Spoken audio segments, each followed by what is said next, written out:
Ms. Shea, you may give your closing, ma'am. Thank you. May it please the court, Mr. Benson and Ms. Edwards.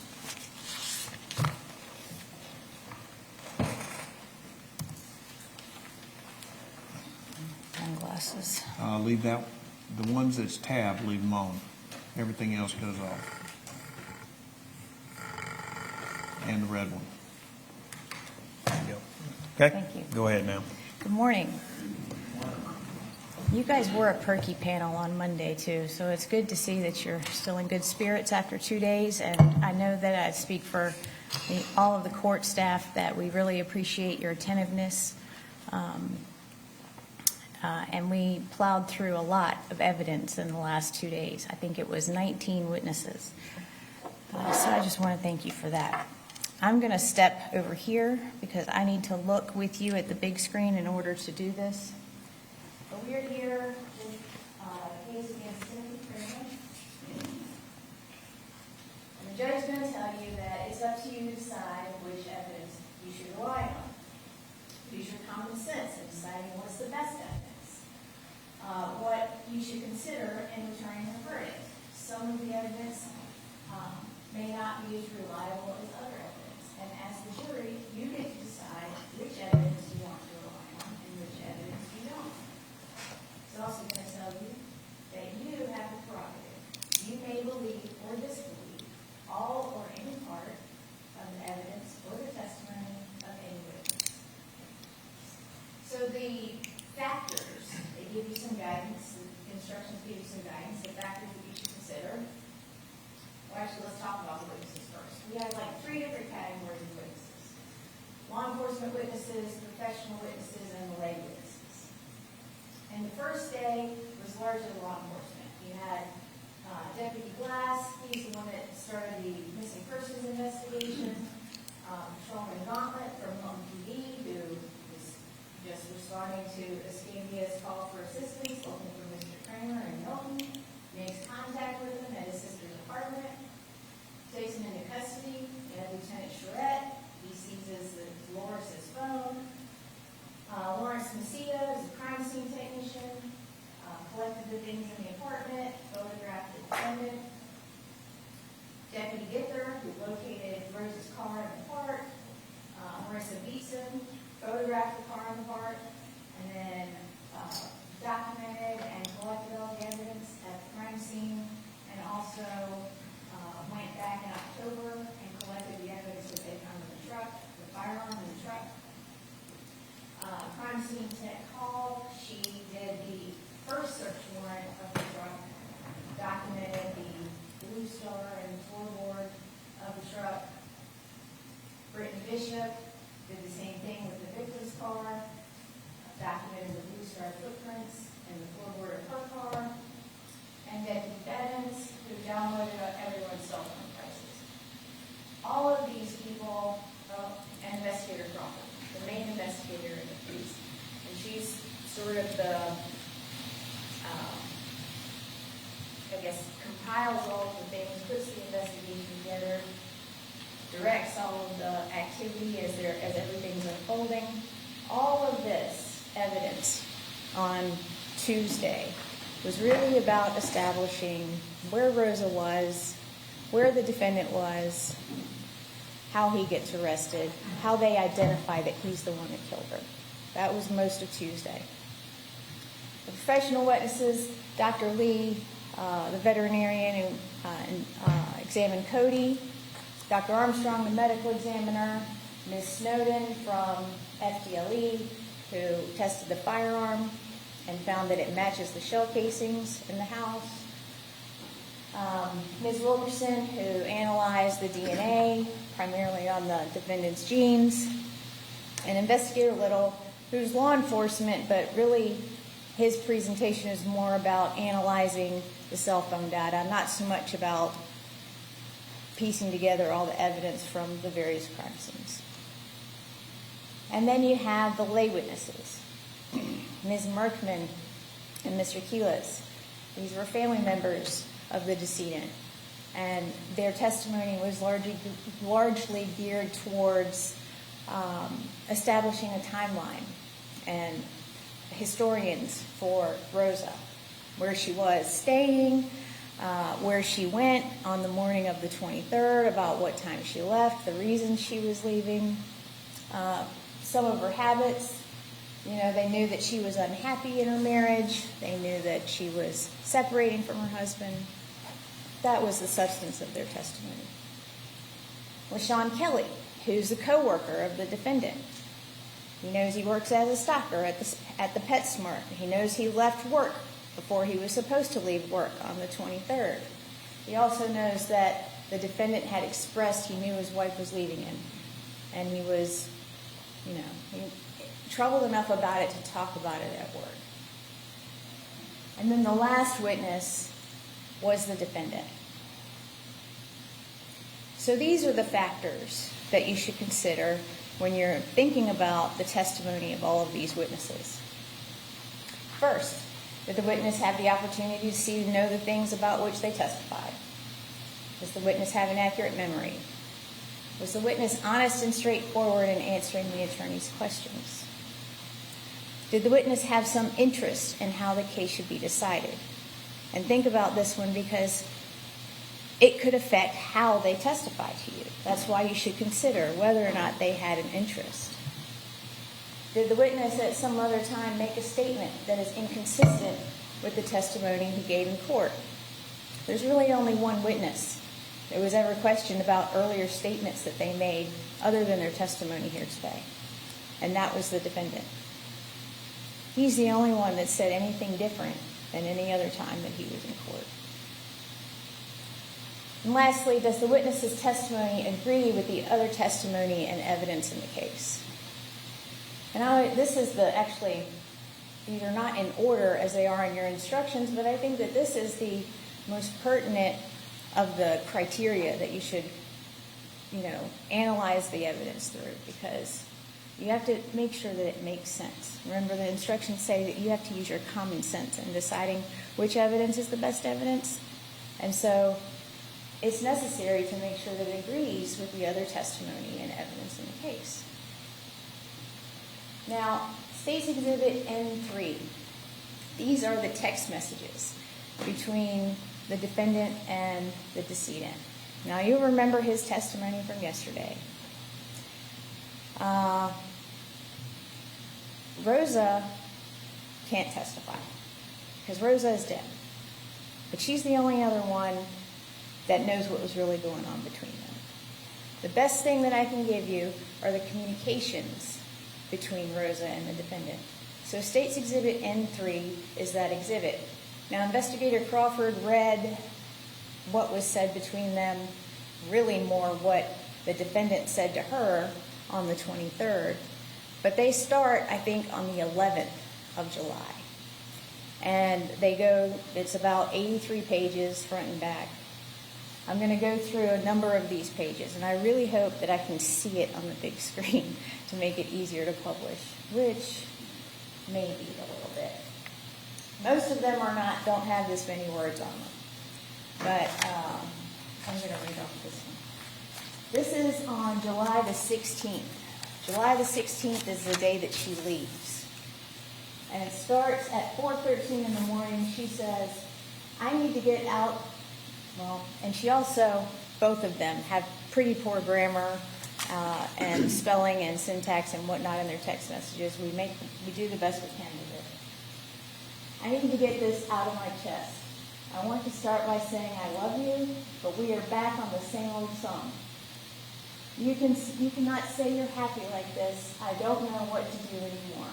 All we do is sleeping early. It doesn't matter if you're next day.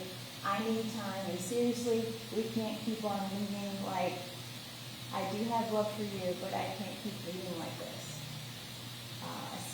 I suggest to you she needs living like this.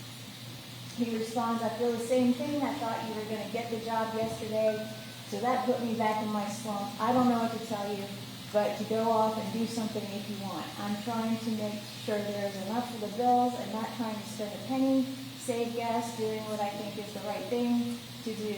We both just lay there and don't say anything, so we are both at fault. I love you with all my heart, but you would have a place to live if something happens I don't. She responds, I don't have any to say. You don't show me affection anymore. It's okay. I'm not putting my body to blame, anybody to blame. So I'll be moving out today. And if it is meant to be, we will find our old love we had and maybe back on track. Remember, I love you, and just trying this last thing. Hope it helps, but I love you. All I can say right now until I get my old Tim back. I love you. Please don't pick this fight anymore. Remember, I always have loved you, but this step has to happen. The defendant's testimony yesterday is that she was the aggressor in all of this, that she is the angry, agitated, aggravated one. But that's not what's played out in these messages.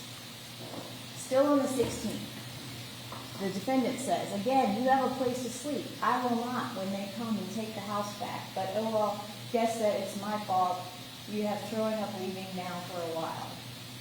She says, this is the only way I can think that things will get better. I have no other ideas.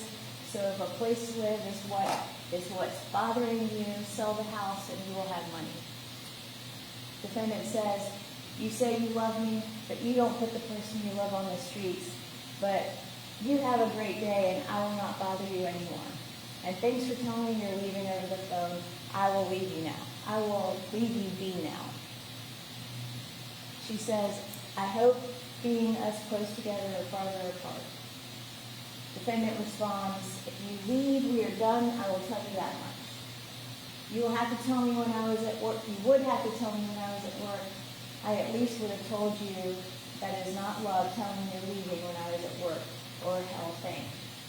I will drop, I think this text message, I will drop him off at my grandparents' house when I get home. Thanks for telling me this while I was at work. You knew that I was having issues at my job. That shows how much you really love me. You've planned this for a while now, so you go live with your dad and take care of him. Rosa said, if that is not so, but if you want to think that, so be it. Done with the fighting arguments and not being happy because you talked at the old us back but didn't try.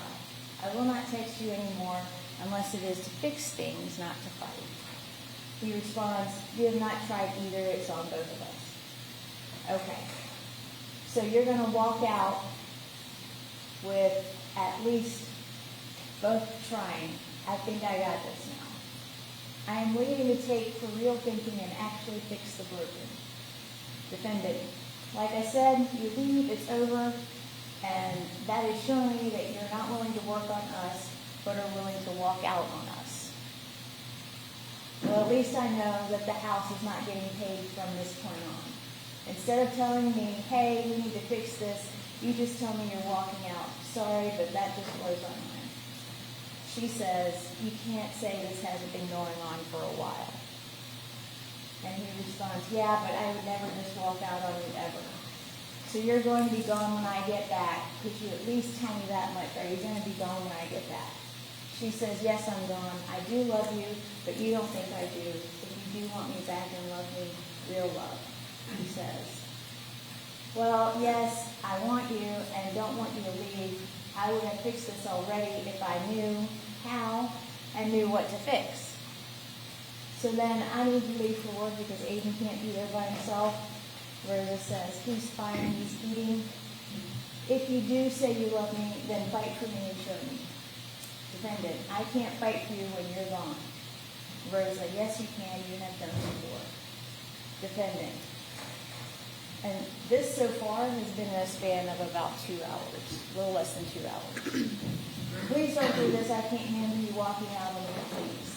Well, I'm at home alone the next 2 days if you want to come talk to future out what we are going to do.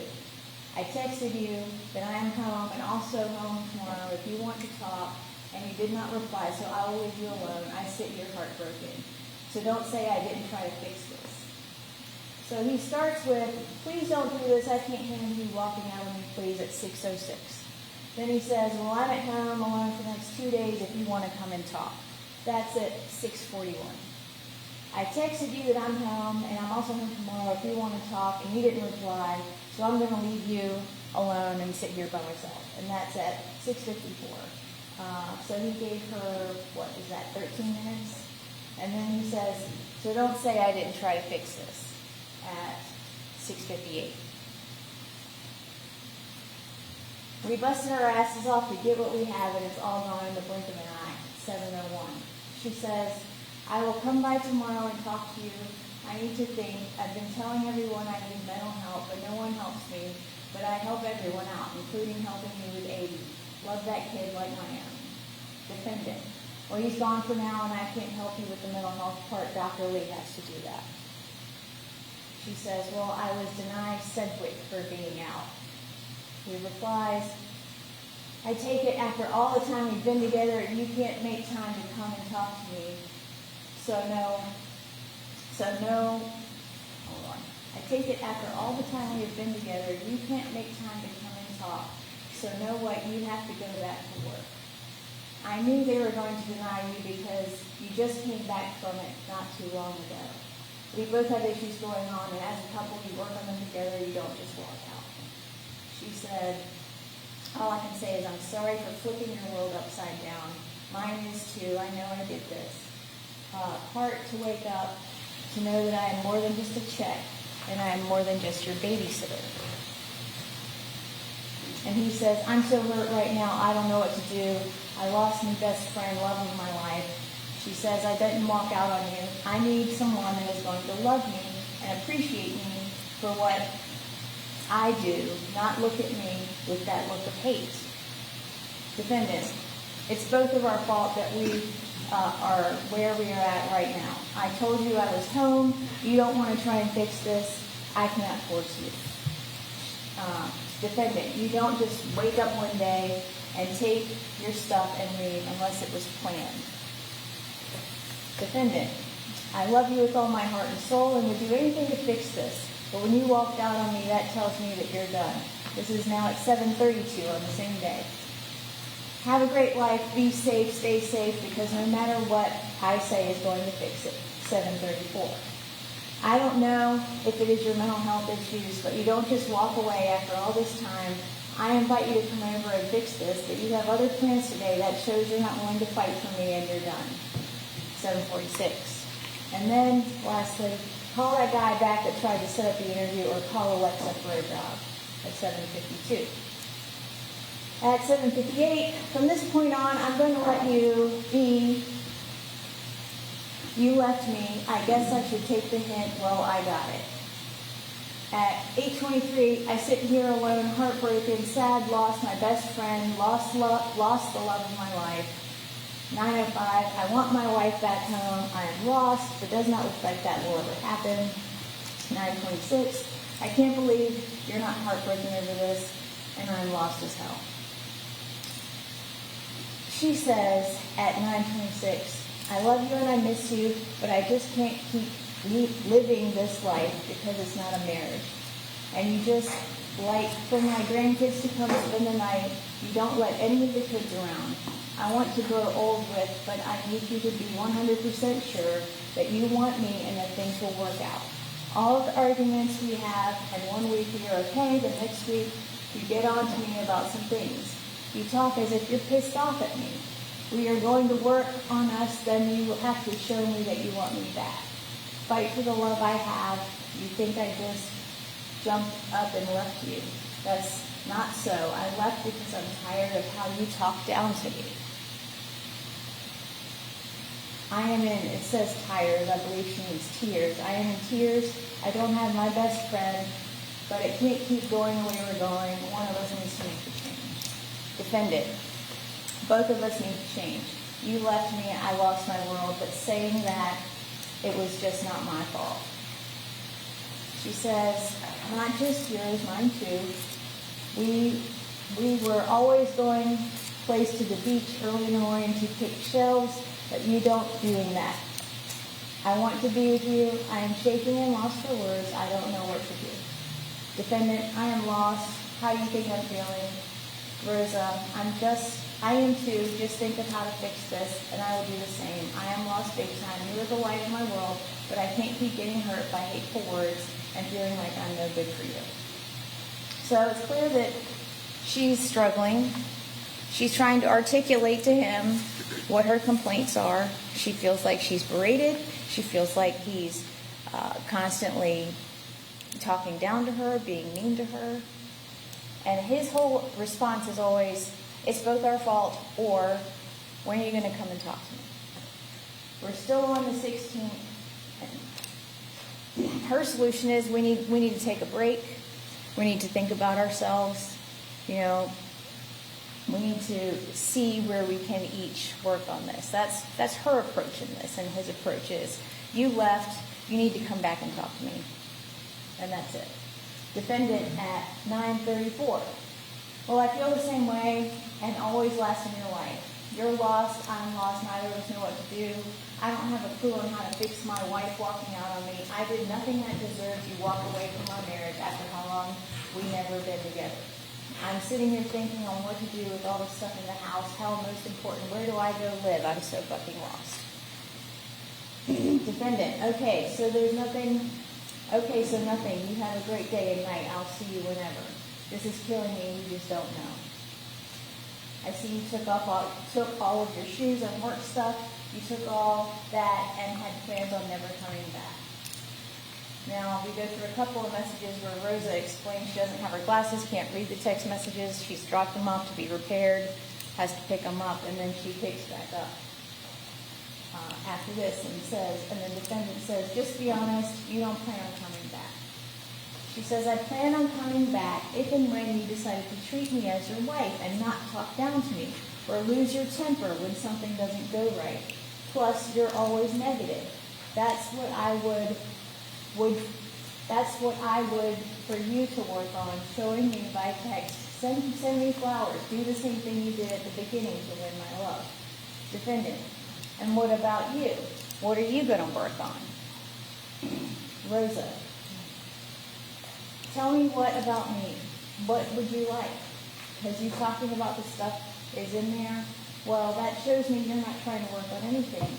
How I offer marriage counseling, pay the $70 deposit for you to tell me later you don't want to go. So I'm out $70, okay? That told me you didn't because material stuff matters to you more than me. It's all you. Stop and think about me, Rosa, who needs to feel loved and appreciate me and take me and my family as their family as well. Now remember, the defendant said something about marriage counseling. He said something about losing the money for that. And here Rosa's like, I asked you to go to marriage counseling. I said, please go with me to marriage counseling. And she's the one that lost the money. But that's not what the defendant represented to you yesterday. Defendant, again, it all comes down to me and being my fault. He's being manipulative with her. He is sort of projecting all of this onto her. And she says, you pointed out what was wrong with me, so I did the same to work on it. Defendant, I didn't point out anything. She says, maybe not today, but you point out all my issues I see, or anything else down at to where I can and can't go out. I have to hurry home for what? To watch you sleep. Defendant, I see, so we're going to put it all on me. You have a good day and night. She says, no, I asked to have time and time again what to do and what I did wrong. Defendant, like I said, you have a good day and night. Love you. You're going to let you be and do things you want to do. I like how you pointed out everything that is wrong with me, but I did not say nothing about you. All I said was it's both our faults. Taking my nighttime meds and a few more to sleep through this nightmare. Skipping ahead a little bit, we're moving to the 17th. She says, I'm going to be as honest as I can. We have a lot to work on, and this back and forth from each other, it's not doing any good.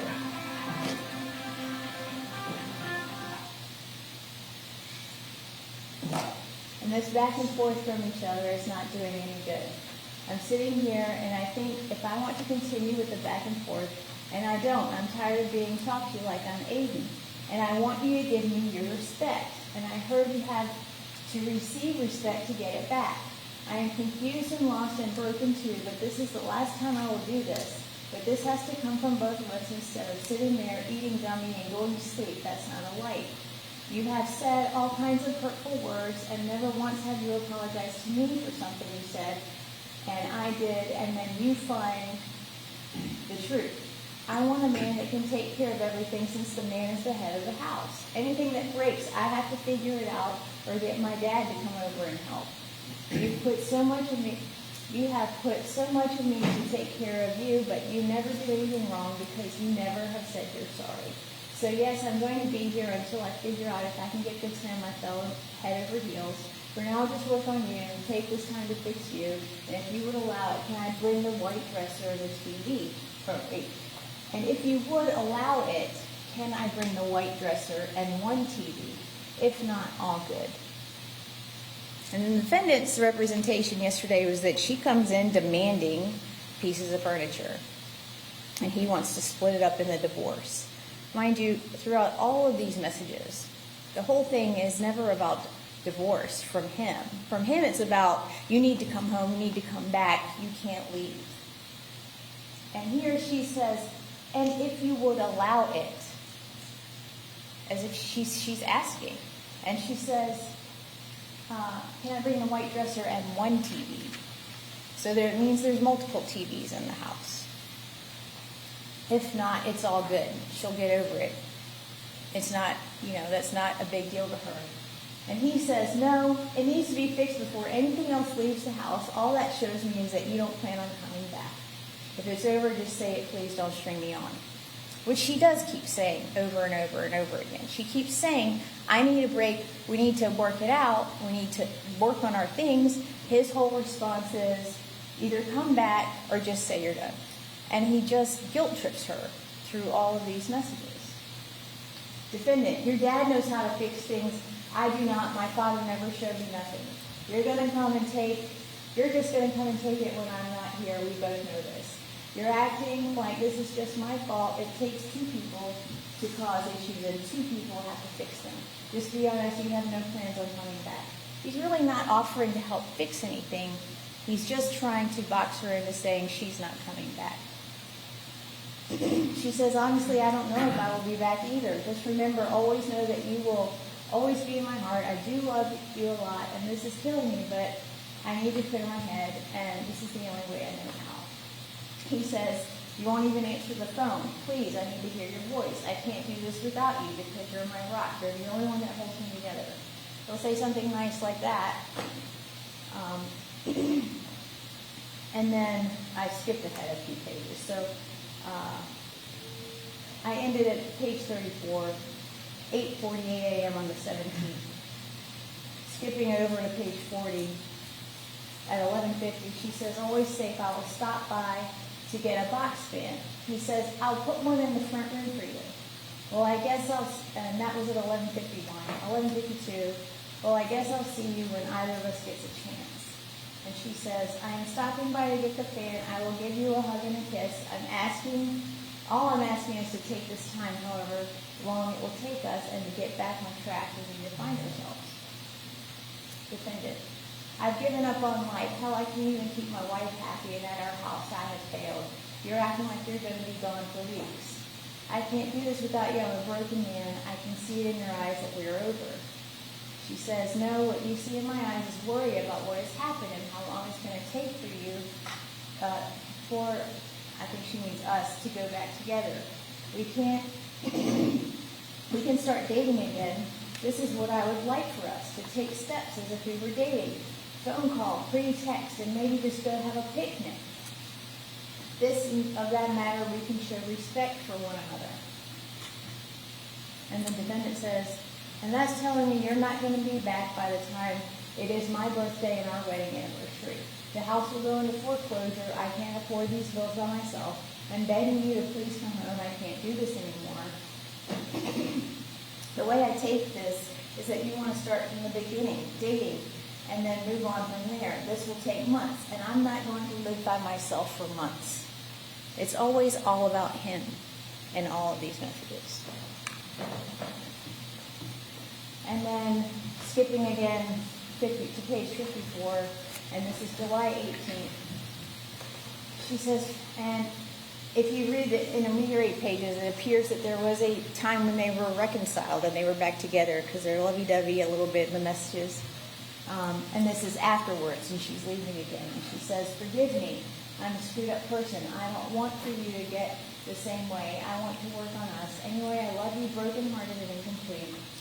My world is falling without you in it. I hate sleeping alone, but for once, please, if you really want to work things out, but when I if you really want to work things out, but what I suggested you don't want to do. I think we both need to clear our mind and move forward together. My heart hurts that you will never be in my life again just because you don't want to work things out week by week. I'm lost, my brain hurts, my heart aches for us, and all the damage I have done, not only with you, but with others also. I am not a woman I can give my husband what he wants because of my mood swing. We need a new beginning. Seduce me like you used to do. I always loved you." He says, "Good morning, my sweet love. I see you took the rest of your clothes and jewelry box. I hope you keep true to your work." I think he means word, "and will see me today." And then he says, after seeing that you took the rest of your stuff, I don't have a good feeling. This is on the 19th, starting at 2:50 in the morning. I need you to call me ASAP, please. Hold on, the messages that he started with "good morning" and "I see you took your stuff," that's 2 in the morning, 2:14 in the morning. At 2:50, he says, "I need you to call me ASAP, please." Let's use the Meet video chat, that's at 3:07. "Please call me now, ASAP, important," that's 3:26 a.m. At 5:41 a.m., he says, "I miss you so much, I've never heard this bad in my life. When are you coming over? I want every second I can't get with you." At 6:17 a.m. Then at 7:11 a.m., "I got a feeling that you're not coming. If you're not coming over, please just tell me." She says, "I'm not sure yet," at 10:37. Then he says, "Please call me. Important, please," at 10:37. "Please answer, it's important. If it's the last thing you do, all I want to do is talk. I know you're not going to come over. Well, I tried." All of those messages are within 5 minutes. "You gave up before giving it a chance, and I seen you took $200 from the bank account. I've given you 12 years of my life. Is it too much to ask to hear your voice, please? You lied to me. When you took the rest of your stuff yesterday, you knew you were not coming back. You could have been honest with me. You could have just told me the truth at least." At on the 19th at 11 o'clock, he says, "I quit my job," which we know he didn't do. He's trying to manipulate her, guilt trip her again. "All I'm asking is to hear your voice. Well, I guess that you don't have time for me. Sorry to bother you. I will let you be. I see you don't want anything to do with me anymore. Sorry I messed up your life." Then he sends a family picture. "I guess you don't even have 1 minute. I can't hear your voice. That's so much to ask of you. Please, are you still coming?" She says, "Yes, I just had to take care of a few things as I told you. I'm coming over. Give me time to put a TV on the wall for Dad. We didn't realize what time it was." He says, "You don't have to just answer your phone. I'm sorry I pushed you away and fucked up your love. I do. I'm sorry." She says, "I know you're stressed because you don't have money or a place to stay. What I can offer you is $10,000 for the house and a transfer to my name so you can try to build your life." He doesn't even respond to that, but she's trying to offer him solutions. He also doesn't mention anything about his 401k or being upset about losing money in the house. He never even says anything about that in any of these messages to her. But she's trying to offer him a solution, $10,000 for the house. And then he says, "I miss you and love you from like it was day one. I know you don't feel the same. I know where the money would come from, your dad, and he said that he's not getting involved in our anything at this point." Then she says, "I'm tired of getting hurt, after a while, the same thing year after year. My kids are the worst kids on this earth. I gave you a choice so you would not be in the street. I'm sorry this has gotten this far, so much build up." And then referring to the dad, she says, "He doesn't, but he also doesn't want to see you in the street." Defendant, "He told me he was not getting involved in it, so I'm going to take his work as you." She says, I know, but I asked for it so that you won't be in the street. I care about you so that, and he does too. And then she says, I didn't understand your last message. If you cared, you would find it in your heart to forget the past and move, and both of us keep moving. It's not doing either of us any good. We can't get past this and move on with my whole life. We can get past this and move on my whole life, my everything. We have been through worse, and make it worse. She says, please, I don't want you to suffer anymore. Take your medicine and go rest your mind. She says, I can't sleep, eat, move out. I can't eat, move out over the bed. I'm broken and it can't be fixed. Please say my heart, you're doing this to take care of your dad and I understand it more than you know. She says, I am with him because he needs me. I love you, but I don't think this can be fixed again. It was already done for both of us. And he responds, I miss you so much. Please don't do this. We can work it out. We can leave this town. I need to see you, please. I'm begging you, please, to see you today. Please give me this one last thing. I was not trying to be nosy, but you got something from the Social Security office, and it was a check for you for $1,507.87. Again, sorry, not trying to be nosy. And he's opening her mail. I've been up all night. Let me know what you want done with this check, please. She said, I read your message. I'll stop by and pick up the check. When, please? I'm going to change and I'll be there. Like in a few hours from now, once I get dressed, I just woke up. Can I call you to hear your voice, please? Guess that's a no. I know you don't care about me anymore, but I got that. She says she's on her way. Why won't you answer my calls? Do you hate me that much? She puts in her dad's address. I miss you so much. I'm in so much pain right now. I'm worried where I will be in a month from now. Alone is running through my head. I need your help. I don't want to be homeless. She says, I don't want you to be homeless either. I need your help, so I am not. I'm going to help you get a place. She says, I can't afford a place by myself. Can I call you, please? She says, I'm going to help you. I promise if they take the house, which I'm hoping we can work together to sell it so you won't be homeless. I just messaged everybody waiting for them to answer. He says, I love you. It hurts so bad, baby. I'm hurting big time. I'm begging you to please come spend the night with me. We both need this family picture. Please call. I'm begging you. Please, I need you so bad. And it's going straight to voicemail. And then he says, I'm up whenever you want to come and get me, my sweet love. I miss you so much. I'm hurting really bad. I need you back home. I will never hurt you again. Trust me, you have opened my eyes big time. I had hope and believed you would be home today. After talking to you today, I have a 0% chance that you will be home now. I'm begging you, please don't go back on your word you gave me yesterday. I promise with all my heart and soul things will never go back to the way they were. You've opened my eyes. Please don't throw away 13 years over petty things. I know deep in my heart it's going to be a no, and I understand, but you're willing to come over, even if it's just for 1 hour, please. The race sucks. All of our drivers are way in the back. I guess he's watching NASCAR. When you get a second chance, please call me. Thanks. Baby, would you please call the mortgage company and see what they say and let me know, please. We're into the 22nd now of July. She said, yes, I will. Can I hear your voice if I call you? You are a cause yourself over and over. He doesn't understand what? I don't understand. She says, you are cause yourself to hurt. Over and over, throw the card up in the air and let them lay where they land. He says, I hurt without you. I cannot help. I'm hurting bad. She says, I know deep in my heart. He says, I know deep in my heart you want to come back, but you're torn between me and your dad. I will apologize to him for what I've done to you. And this is part of what we heard yesterday, where he prays, I love you and miss you. Please come spend the night with me. Will you cancel Hulu? And he says, please tell me you did not mean that long letter you left me. You told me today that we could fix this.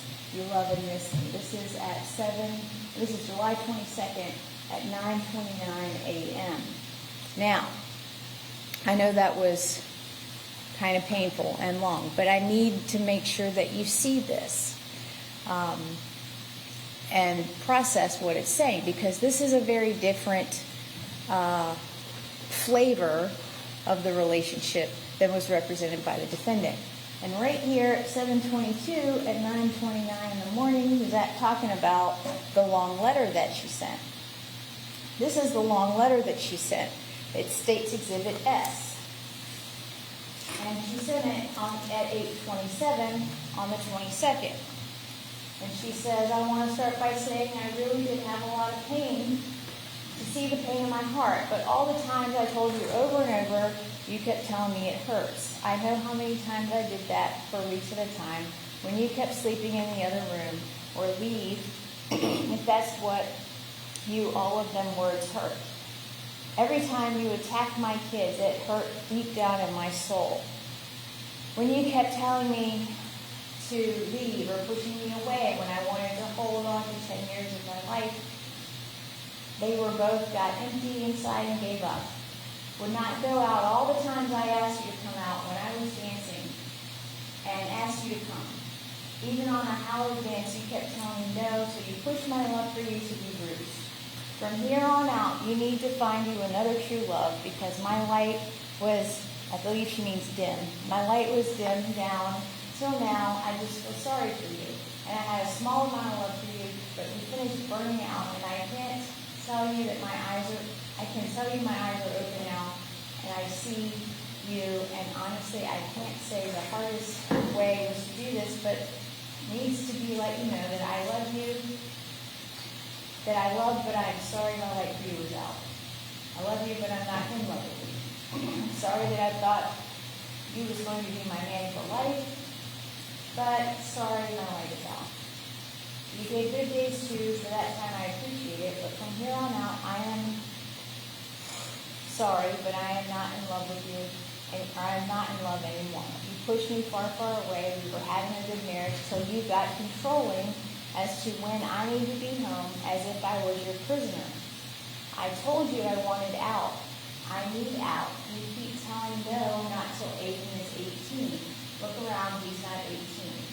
Well, I guess you sell the house, and that way you won't be in the street, and you can build your life again. I gave you many times to change. I did a lot to help you out, and it was never enough for you. I put my kids and my grandkids to the side because you call my daughter names. And my boys, you attack them too. And I held on for 11 to 12 years. I gave you 11 years to try to change, but no, didn't want to do that. I made a deposit of $70 for the marriage counseling, but you didn't want to do that. I treated Aiden as my son. Never called, I believe she means called him any name either. And that was more, but I will leave you with this letter. I'm sorry, but my love is gone. That was on the 22nd at 8:27. And then he responds, we can still work this out. Please don't do this. Reply to me so I know what's going on. Are you going to come back over here? If you don't reply to me, I will never know. I will give you your mom's bowl. He's trying to manipulate her into coming back over there so that he can continue to do the full press on her in person. That was at 10:09 on the 22nd. She says, I can stop by and get it at 12:54 on the 22nd. Come now, please, otherwise it will have to be tomorrow. This is at 1:12 on the 22nd.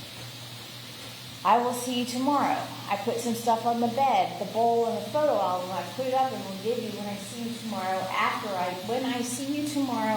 I get off work. This is the 23rd at 2:41 in the morning. I need you to come get your stuff first thing. That way we don't have to see each other until we sign the papers. Sell the house. That way we can both move on. Let me know you're on your way. The glass door is locked. You said 5:30. I guess you don't want your stuff. Same types of messages. In 3 These were the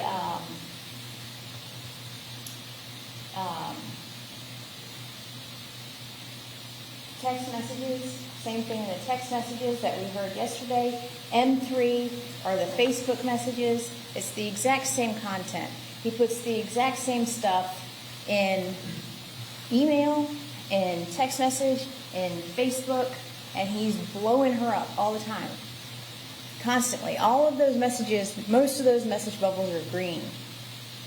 Without substance except to say, will you call me? Can I call you? Will you come over here? When am I going to see you? And then he will dangle carrots like, I'll give you your mother's bowl. I'll let you come get this fan. Whatever it is to get her to come there.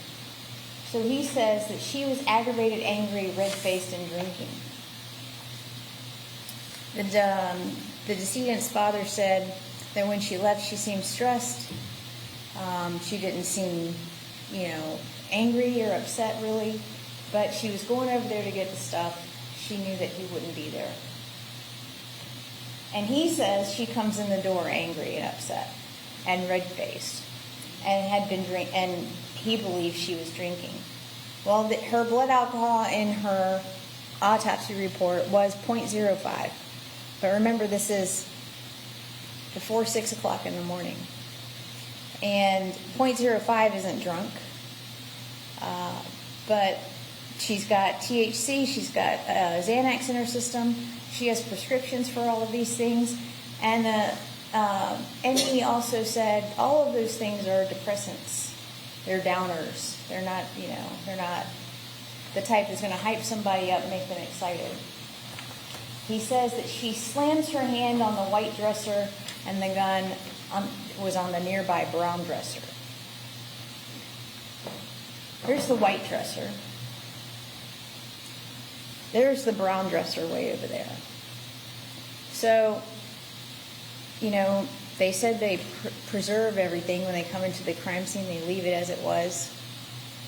This is where the empty space is in the dresser. There's keys and a phone. Her wedding rings.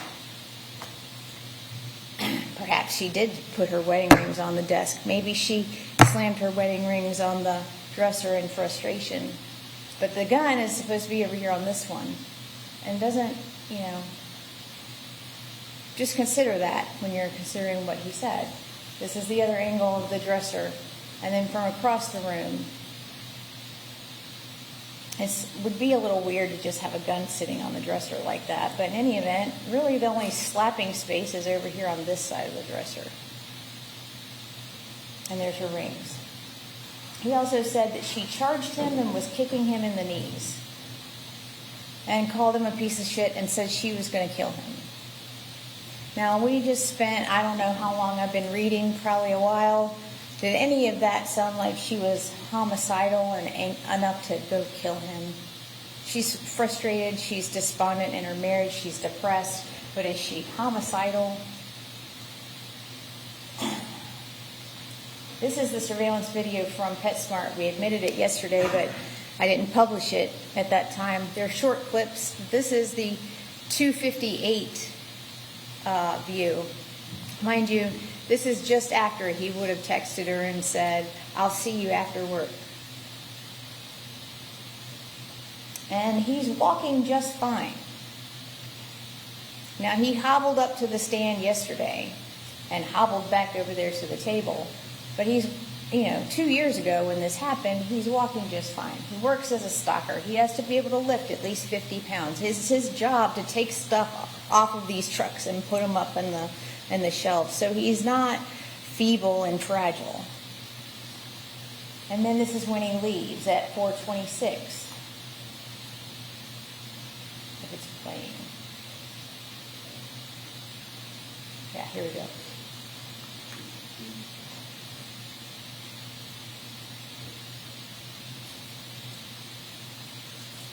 And he gets around just fine. And he's walking with purpose at 4:26 because he's trying to get there before her. And here he is after he's been detained. No scratches on his face.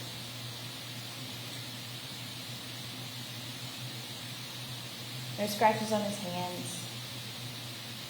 There's this red mark on his chest. He says it's a scratch. But he didn't say anything about Rosa hitting him in the chest in his testimony. And he also had to admit that he'd been handcuffed from the time that Gauntlet handcuffed him a little after 1 in the morning, and he's sitting in this room, and he's sitting all hunched over in the chair for like 6 hours. So when Casita gets there at 3, whatever it was, and takes these pictures. Also, nothing on his back. There may be a little scratch right here.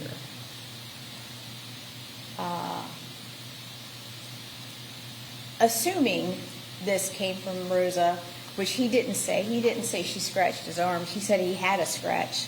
Assuming, for the sake of argument, that this was from Rosa, does that justify 4 gunshots?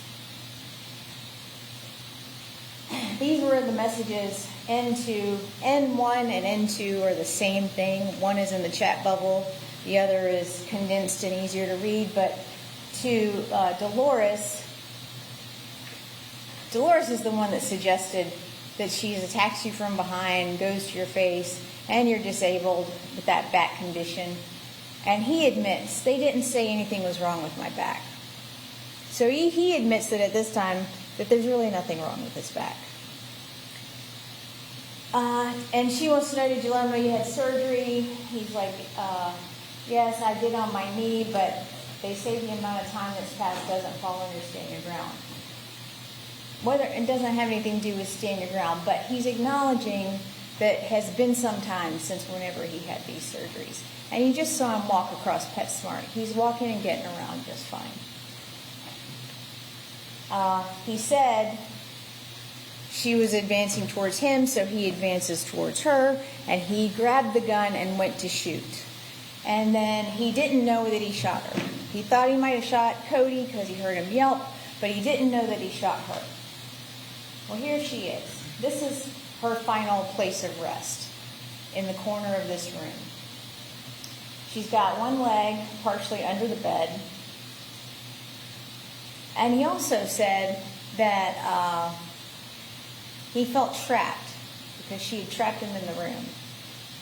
But she's the one that's on the far side of the wall, right? And he had said that he started at the bathroom, which would be in the opposite corner, and she was over here in this corner. This is that bag that he's referring to on the corner of the bed.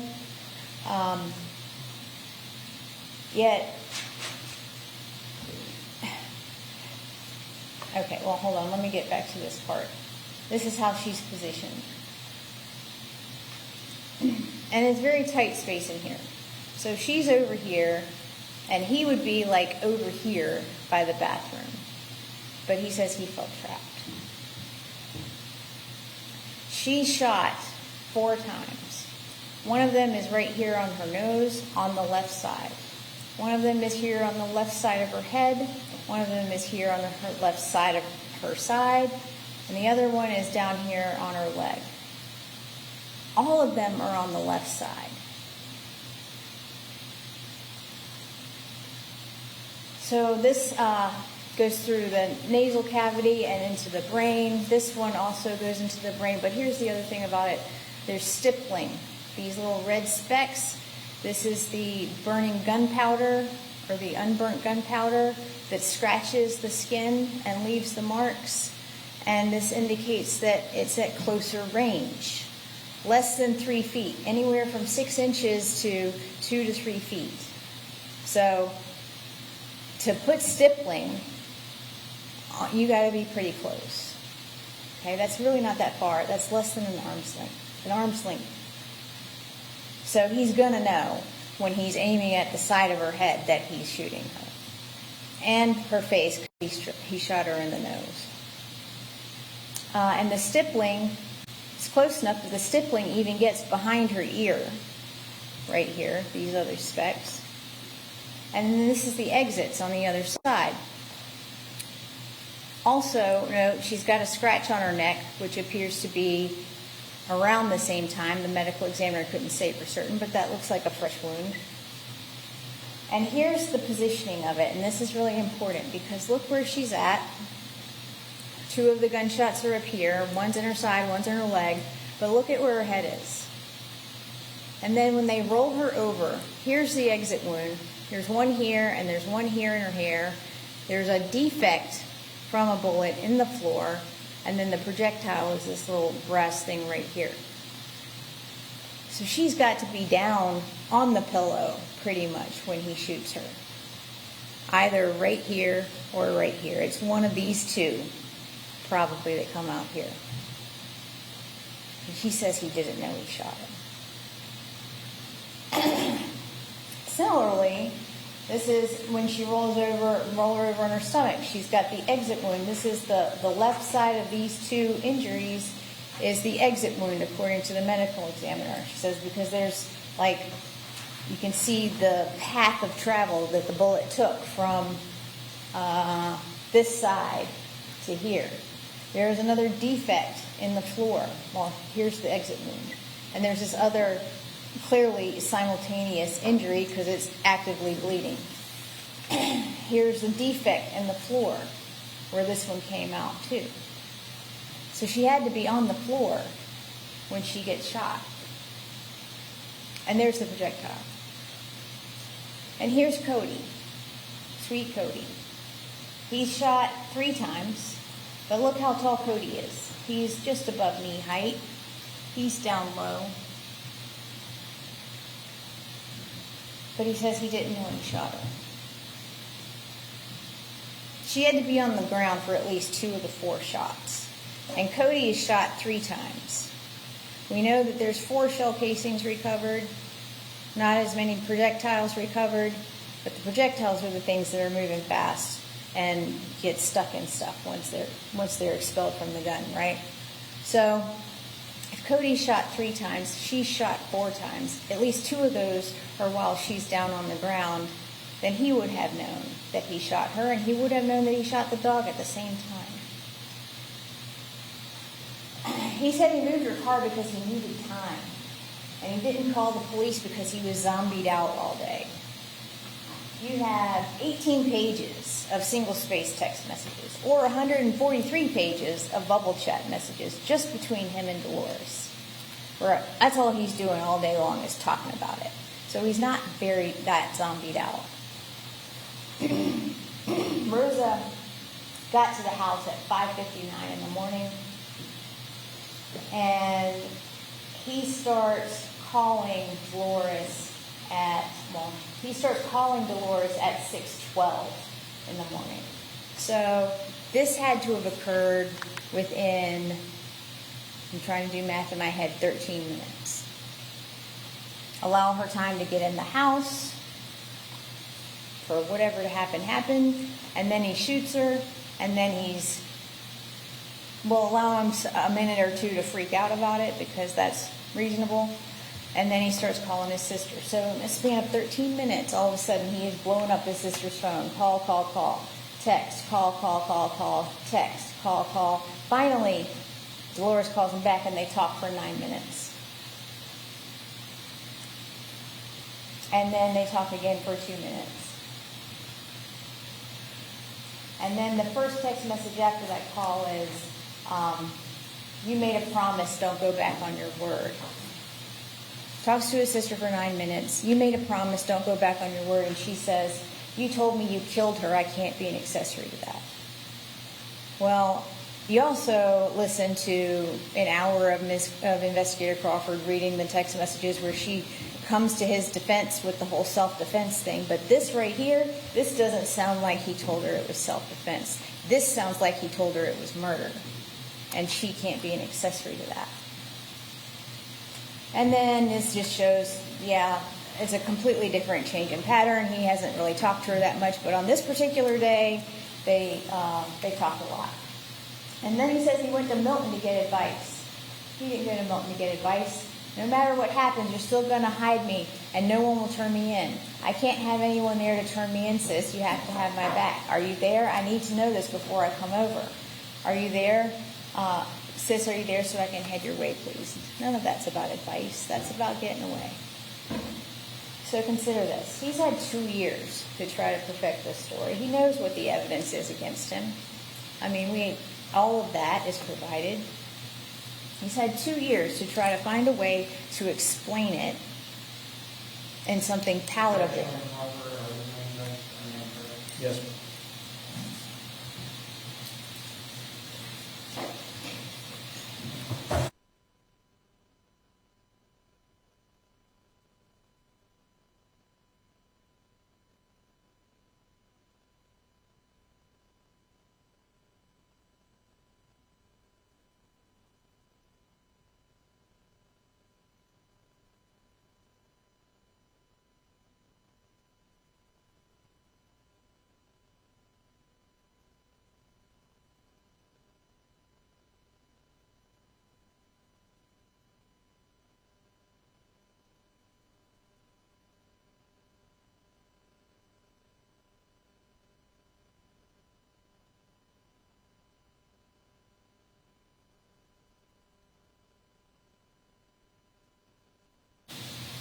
Objection overruled. He's also had the benefit of watching the entire trial. And if you remember in opening statements, I told you that while he's charged with premeditated murder, I told you that I was going to show you that he lured Rosa to the house and that he surprised her because he hid his car in the back. Or that's what the evidence suggests, because there was freshly disturbed earth by the front gate and there were these tire marks in the backyard. And in the opening statement, Mr. Benson said that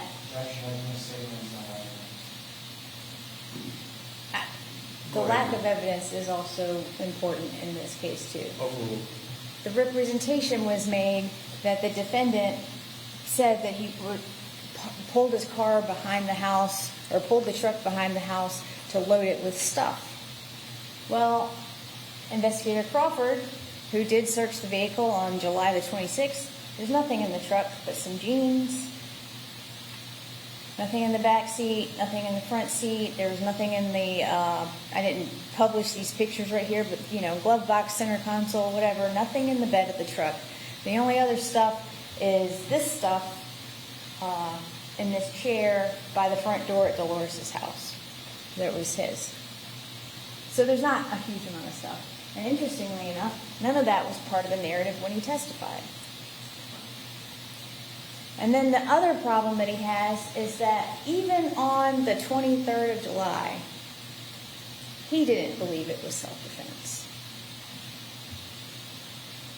Because he asked his sister, should I put a knife in her hand? And this is early in the text messages. This is at 6:59, less than an hour. And then he admits, just before that even, 6:52, it's all good, I did this, it's on me. This is when, right after Dolores has said, I can't be an accessory to this. He says, it's all good, I did this, it's on me. And then later on in the afternoon, when he's been sitting around brooding about it, he says, she had to show deadly force under the law and she did not.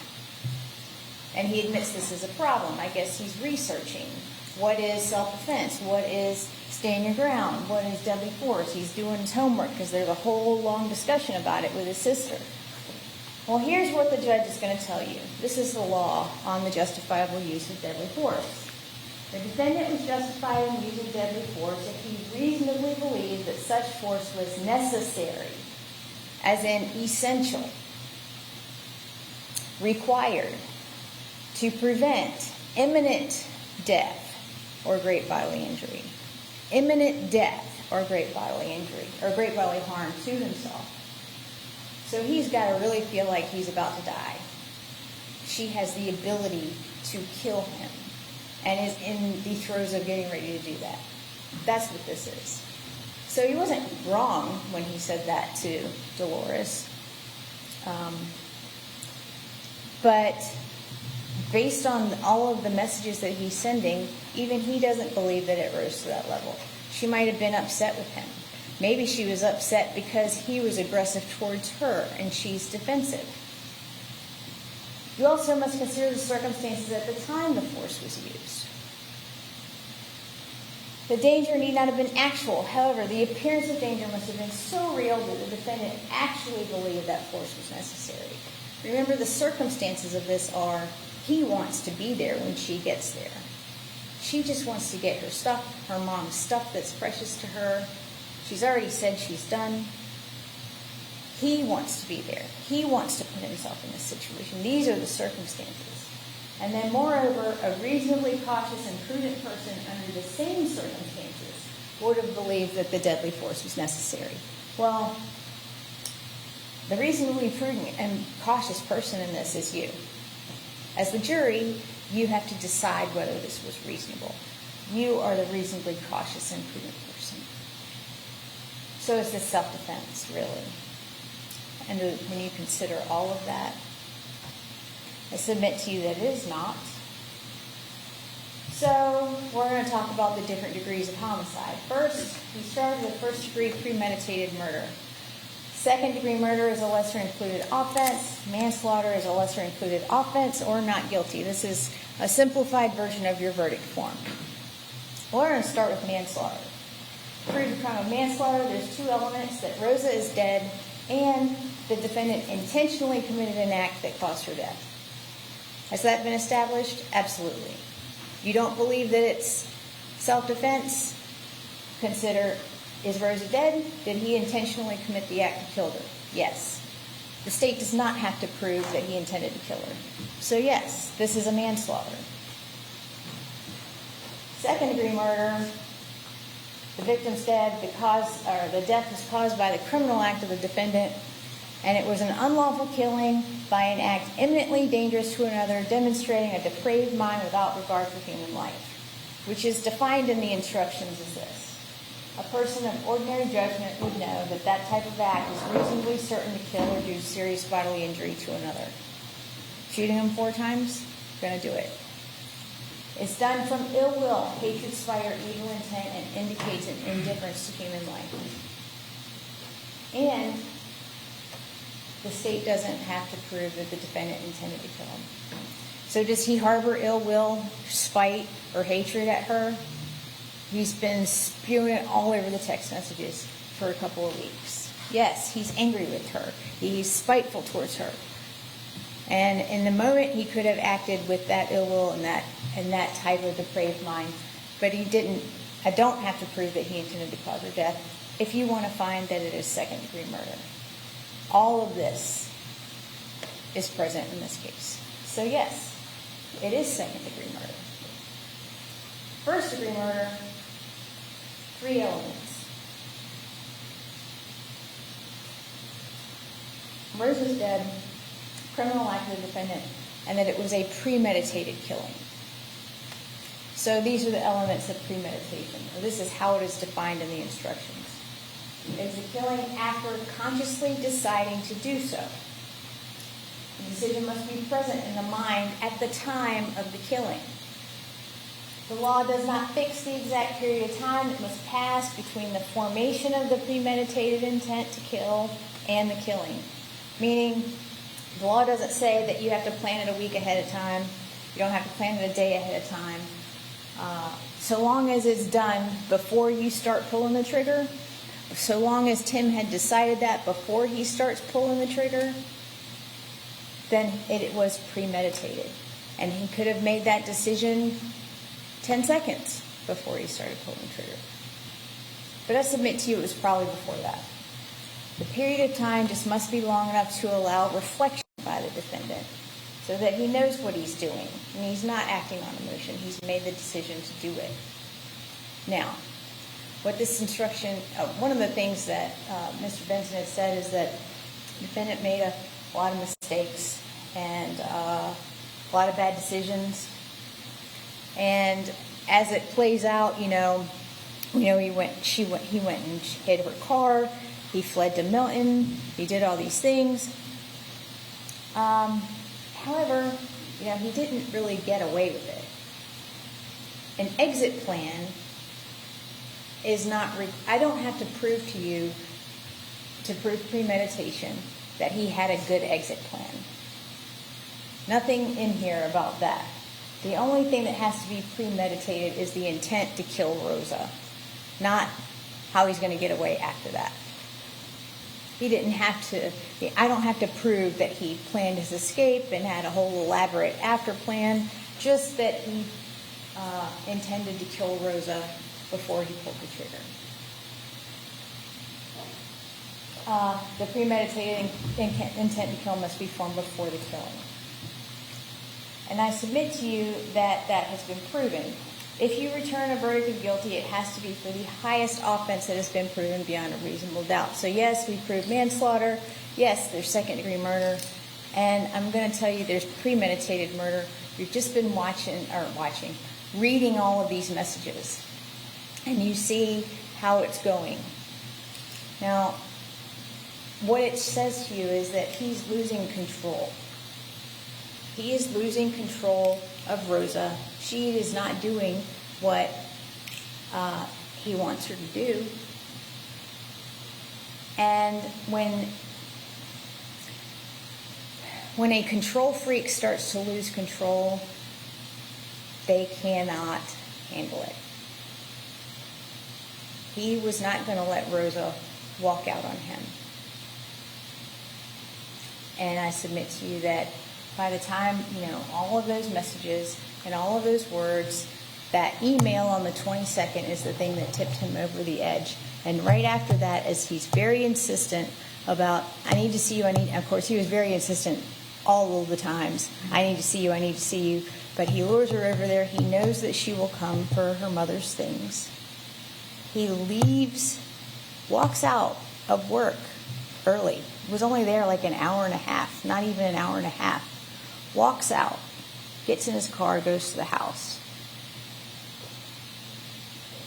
The only explanation for the tire tracks in the yard is for him to have pulled the truck behind the house to wait for her. And when she gets there, within 13 minutes, he's blowing up his sister's phone, and the statement that whatever it is he says to her in those 9 minutes, she responds with, I can't be an accessory to this.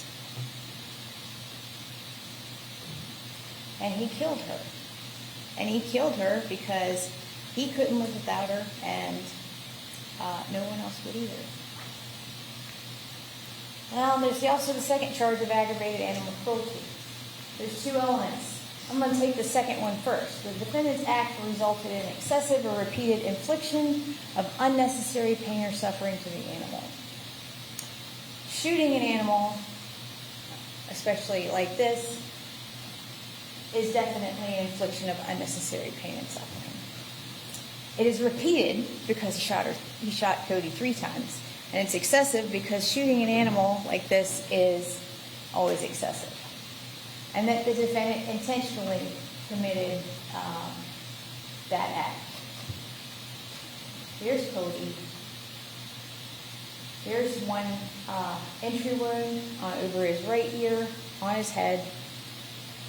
Here's the exit to that wound. This is the exit to that wound. There's another entry wound here, which exited here, and another entry wound here that exited here. Now we know that he has to be standing over top of Rosa to kill her. And he doesn't care that the dog's in the middle. He's pulling the trigger there too. And a dog is a dog. He's probably hopping around 3 times, twice in the head. And it is a miracle that Cody is fine. He didn't hit anything important. But Rosa shot through the dog. He's intending to shoot Rosa.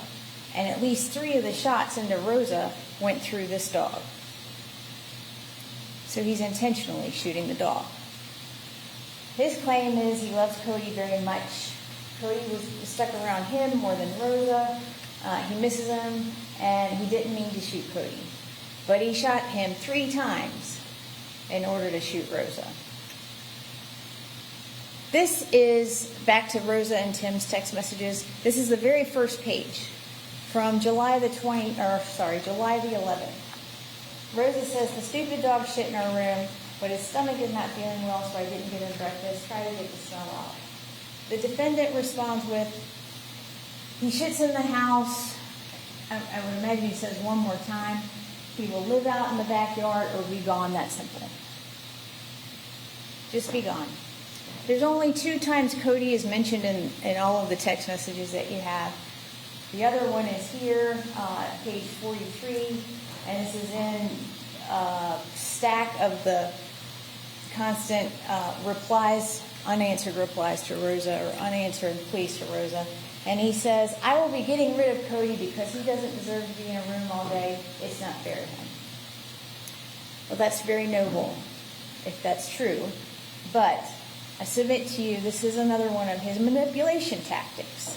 Because now he's weaponizing Cody against Rosa amidst all the other things that he's trying to,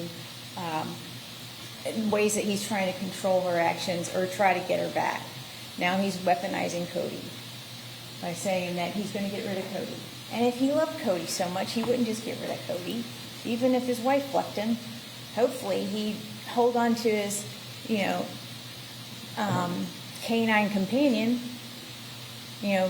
A dog is a man's best friend and all that, but no, he just says, I'm going to get rid of Cody. So consider that. Consider the sincerity of the defendant's statements. Consider the interest that he has in how you interpret his testimony.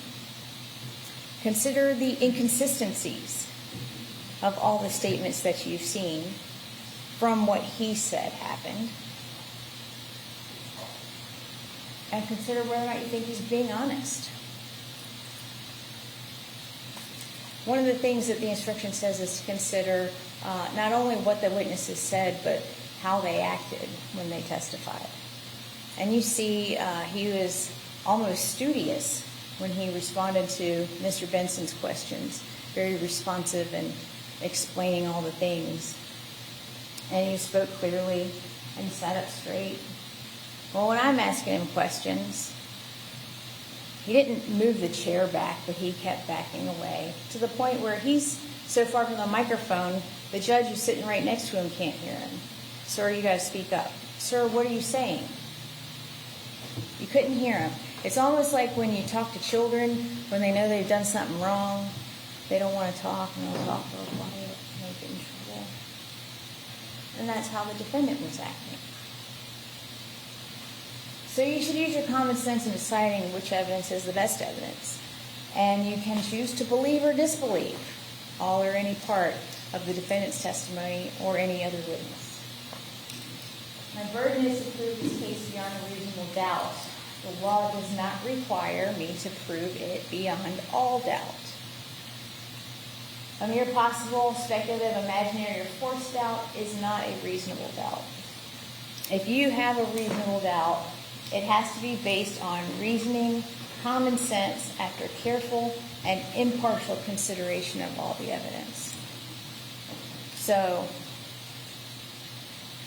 if you were to find the defendant not guilty because he acted in self-defense, you have to really consider, is that a commonsensical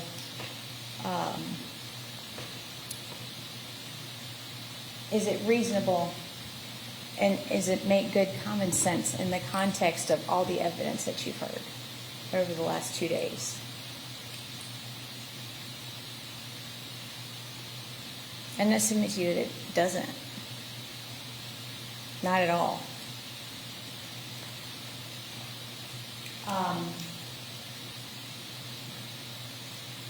The defendant was losing his marriage. It was falling apart. He was afraid that he was going to lose his house. The defendant was desperate. And in that moment, he was going to get the last word. And he'd made that decision when he told Rosa to be there. When he wasn't there, we could meet later to sign the papers for the house. Basically giving her another thing that he knows she wants. She's suggesting, let's sell the house so that you don't have to worry about this. Okay, I'll sign the papers. We'll meet later to sign the papers. Just come over here and get your stuff while I'm at work. And then he hides the car, And the next thing you know, within the next 13 minutes, she's dead. 4 gunshot wounds. So I submit to you that his version of the events, especially after you consider everything that he says to Dolores, the lies that he tells the Milton officer, the fact that he's trying to take off and get out of town, all of these things, those types of actions and statements and behaviors suggest that he knows he's guilty. And you know he's guilty too, because you've just listened to all of this evidence for 2 days. So I submit to you, you have everything you need to find him guilty of manslaughter, find him guilty of second-degree murder, and find him guilty of the highest offense, which has been proven beyond a reasonable doubt, first-degree premeditated murder. There is no spite. What it is sadness. Sadness from both of them that a 13-year marriage has broken down. There are messages from Rosa that Ms. Shea didn't read. I'm coming today. I just have to do a couple of things first. I want to see you also. I will lay next to you and hold you. I will wake you. I want to. That wasn't read to you. It wasn't read to you to mislead you. Read all of the messages. I'm not going to sit here and read all 83 pages to you. Read them all. It will give you a true flavor.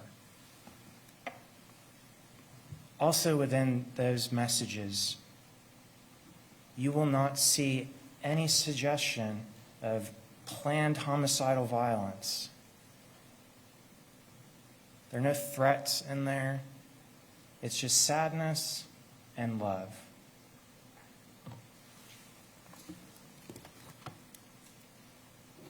The damage has been done both ways. They're both sad. Messages aren't all of the communication that Tim and Rosa had during this time period.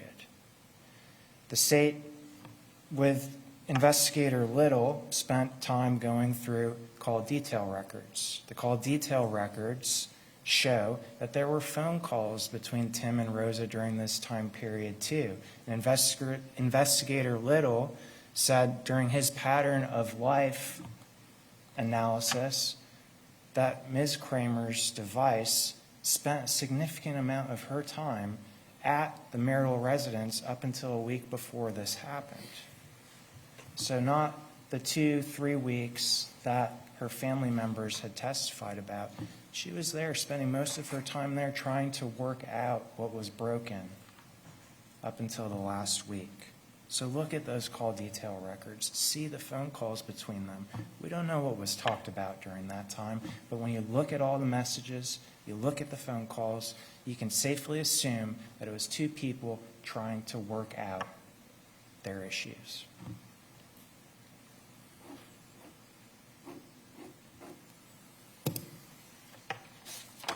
The email.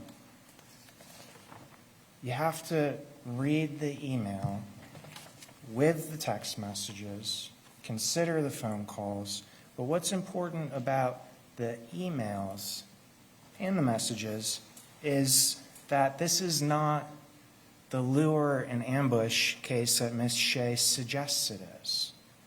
Mr. Kramer, in his last few emails, announces that he's home. Rosa receives those messages. She knows he's there. He's announcing he's there.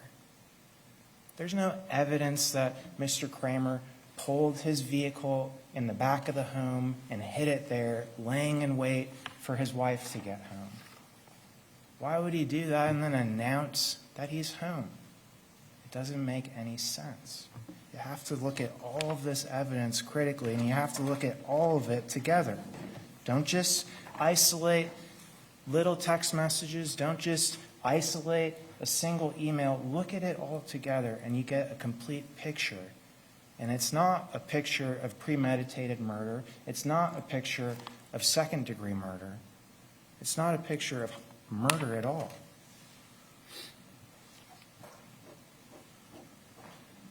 And this isn't unusual for her to be going over to the house. During this time period, she had been going back and forth. So there's nothing different about that day that she's suddenly luring her there. He'd been trying to get her there, and she had been going there. They had been working things out. She even stayed there for the majority of 3 days, spending an overnight there. Little's presentation confirmed that.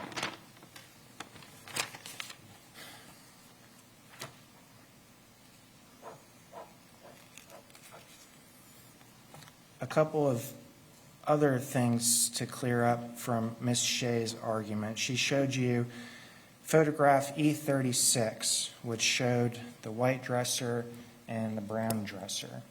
And the state seemed to suggest that these two dressers were miles apart. That's how they want to make it seem, but they're right next to each other. The gun is on the brown dresser. They're not on opposite sides of the room. It's a very small room. So when Ms. Kramer slams her hand down on the dresser, the gun's right there. The two dressers are side by side. Just because she slams her hand down on the white dresser doesn't change the fact that the gun is right in between them. Ms. Shea spoke a lot about the scratch marks and how those don't justify self-defense. That is not what Mr. Kramer's testimony was. He didn't say that he defended himself from his wife because of some scratch marks.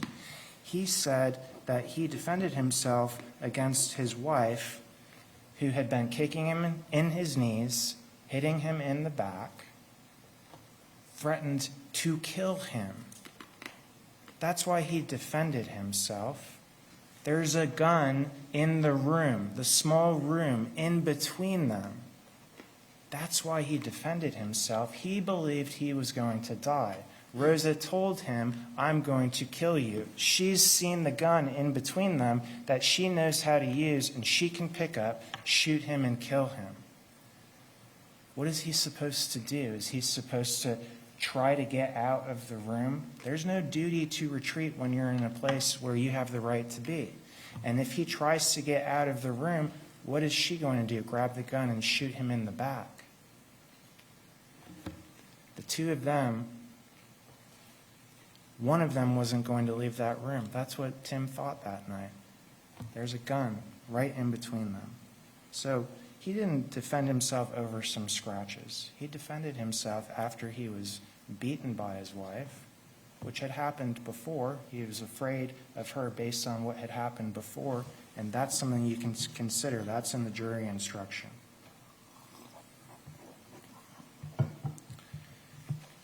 Ms. Shea spent some time talking about how Mr. Kramer testified that he didn't know he had shot his wife.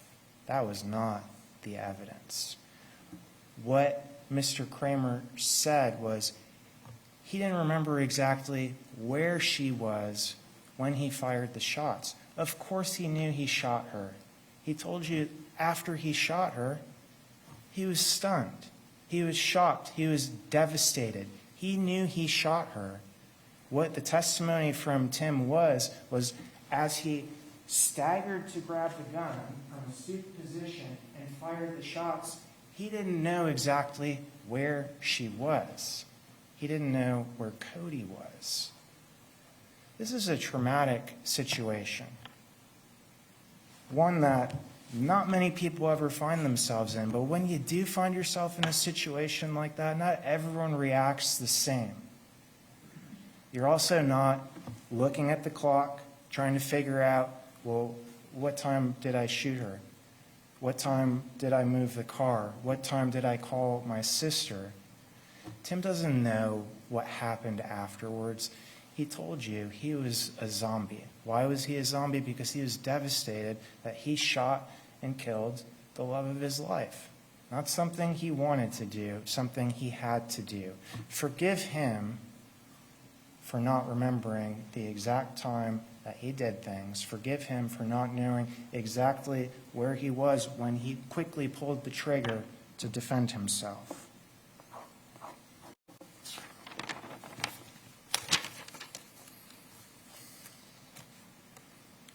Ms. Shea spoke a little bit about the feelings of being trapped. Yes, they were both trapped in that room because Rosa closed the door. There was nowhere for them to go. But that's not really the central issue. The central issue is the gun in between them. Okay? There's no way to get out. If he tries to get out, she can grab the gun and shoot him.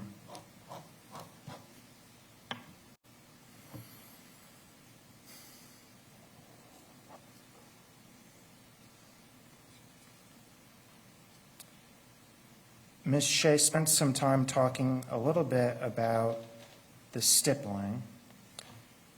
The ME testified that the stippling behind the ear, it was more spread out, so that is more indicative of being on the greater range than the lesser range, right? She said 2 to 3 inches to 3 feet. When stippling is more spread out, it's further away. The ME also testified that all of the other gunshots had no stippling, but that doesn't mean that those weren't at close range as well, because we know there's an intermediate object, Cody, unfortunately. But what does that really do for us? We heard Cody, the vet said Cody's about knee height, and we saw photographs from inside of the bedroom where the casings were. One of the casings is underneath the dresser. When you fire a gun, the casings usually go to the right, okay, and up. If Cody is getting shot, he's low to the ground, casings are low to the ground.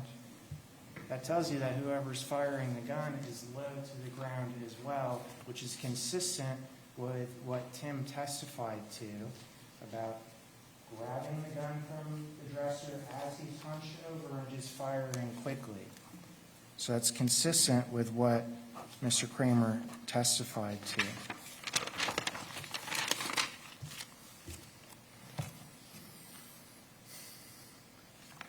The disturbed earth that Deputy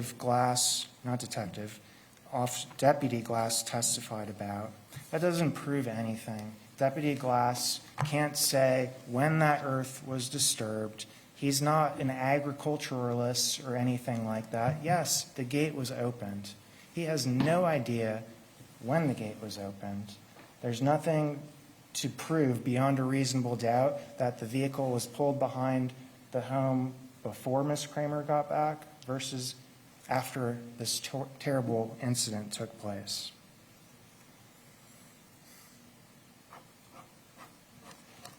Absolutely no evidence of hiding and waiting.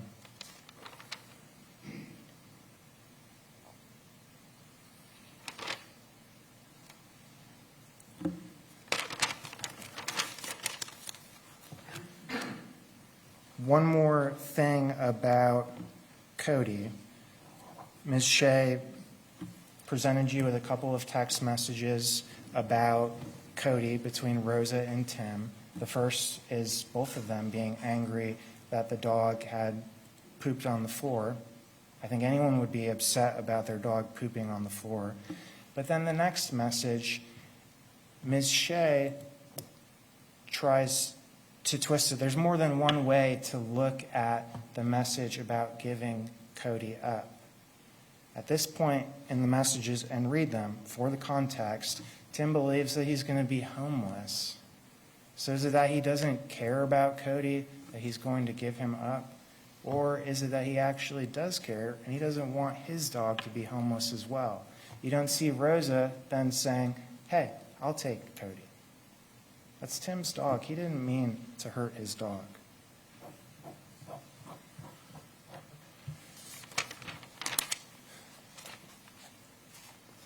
The last thing I'll address with Ms. Shea's argument has to do with Tim's testimony, it seems as though she suggested that he was being evasive. You watched the testimony as well as everyone else, and he sat there and he answered each and every one of her questions.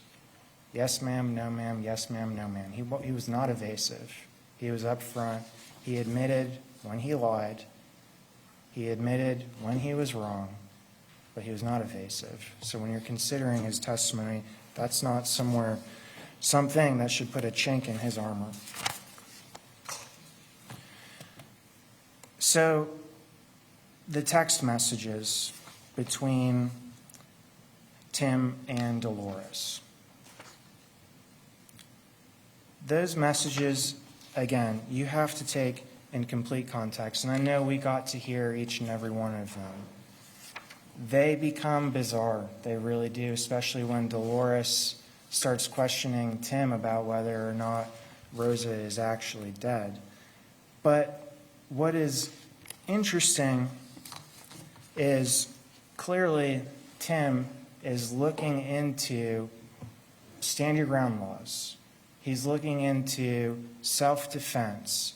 He's wondering about what had just happened.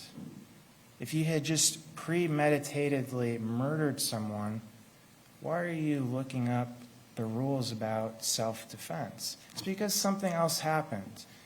Tim,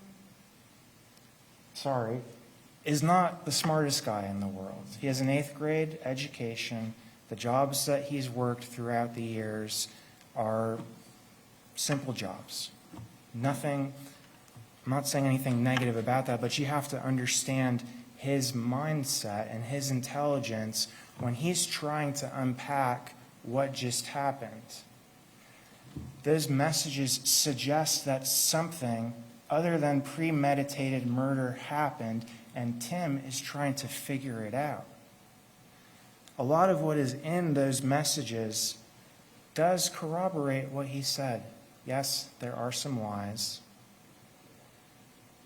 There are lies to the Milton Police Department when they arrive as well. But again, this is a traumatic thing that Tim just went through.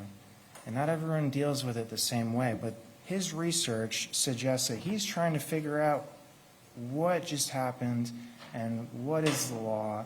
And it's not premeditated murder that he's looking at.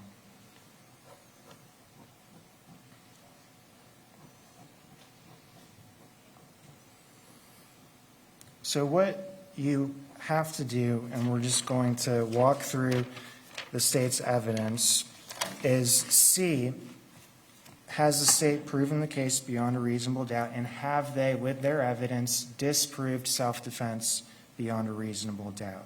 And with each witness, there are things that corroborate what Tim said. Some of the witnesses are nothing that the defense contested, because a lot of what happened in this case is black and white.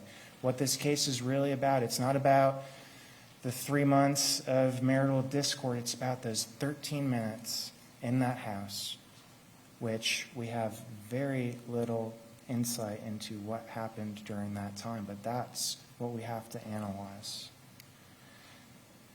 Ms. Merkman was the first witness who testified for the state. And really what she said we don't disagree with. There were marital problems. Rosa went over to the house that day. One thing that she corroborated, and you have to look for corroboration of Mr. Kramer's testimony wherever you can look for it, is Ms. Merkman confirmed that her sister did martial arts.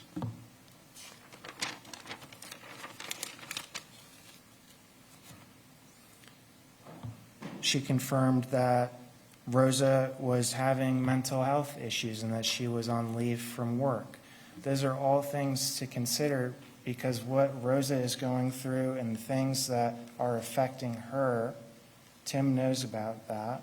Tim knows her mental state, so when she comes into the house that night, agitated, intoxicated, all of that is at play when you're judging whether or not he was reasonable in defending himself. Tim knew at the time she was mentally unstable, and that was confirmed by her sister.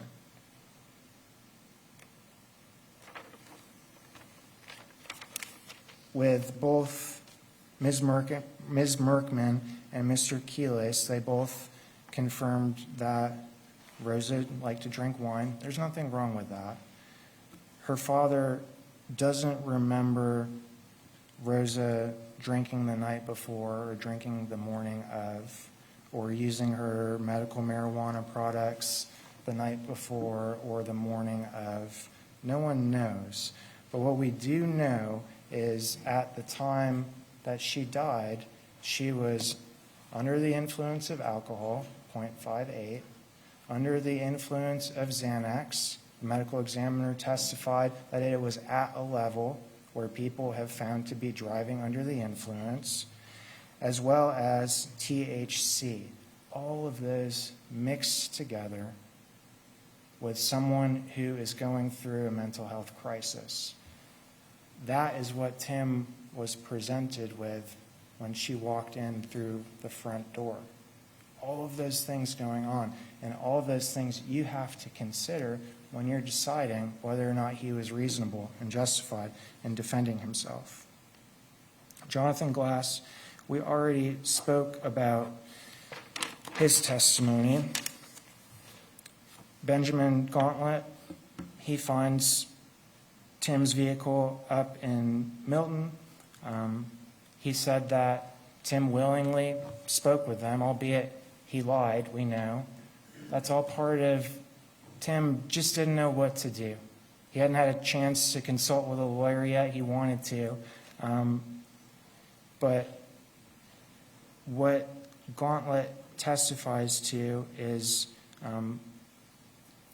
also about Dolores and about Dolores telling, you can hear on the body camera or on the in-car video that Dolores says that Tim is scared. Yes, he is scared. He just went through something very horrible and he doesn't know what's going to happen next.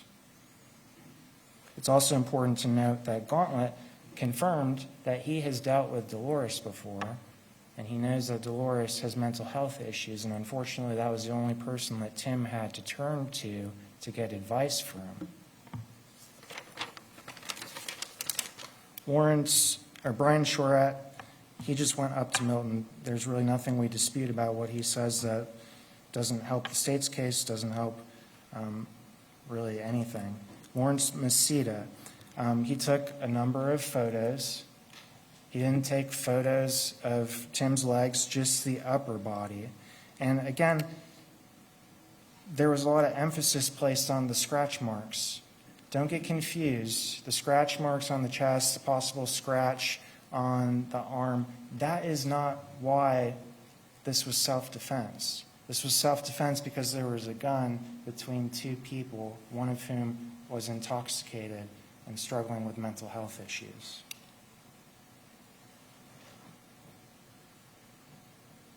The other thing about this is with a premeditated murder, it doesn't make a whole lot of sense if this is premeditated murder that Tim lures Rosa to the home, and then after premeditatedly murdering her, he just leaves his bloody clothes on. He just keeps the gun. What sense does that make? If you're going to premeditatedly murder someone, you're going to get rid of evidence rather than keeping it.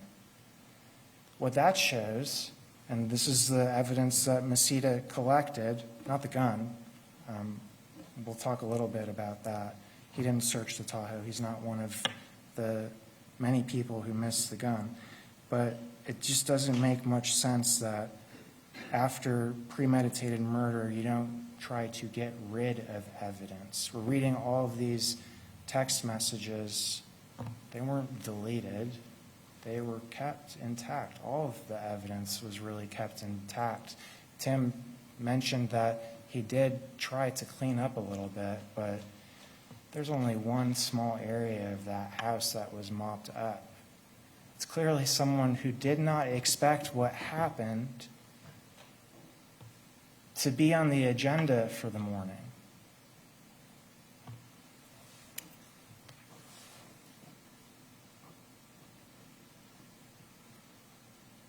Zachary Gither found the car.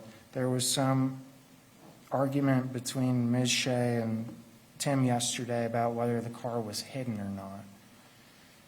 That's semantics. He moved the car. It was one of the many poor decisions he made after the fact when he was, in his words, zombied out, devastated by what had just happened. Again, if this is premeditated murder, you think you have a better plan of what you're going to do after the fact. Marissa Beatson, she's the one, you remember, took a lot of photographs inside of the home. And she testified that that bedroom is small. It might be hard to tell from the photographs, but it's a very small space. She found 4 casings. Look at the photographs of where the casings were found. Low, underneath the dresser, on the dog bed. What that indicates and what that is consistent with is with what Tim testified to, that he was low to the ground himself when he fired. 2 projectiles are recovered from the scene, and it's the state's contention that the position of those projectiles on the ground indicates that Tim was standing over Rosa at the time he fired shots at her. That doesn't make sense for a couple of reasons, but the number one reason that excuse me, that doesn't make sense is because of where Cody was positioned, and that some of those projectiles went through Cody as well. So it's more consistent with what Tim described about how things happened than with what the state contends. The other thing about Ms. Beatson's testimony, and you have to look at it in connection with the medical examiner's testimony, just because a projectile is on the floor, that doesn't mean anything about the path that it took. Okay, when a projectile passes through objects, passes through bodies, the path of it changes. So just because that's where it lies, that doesn't tell you anything about where it was fired from.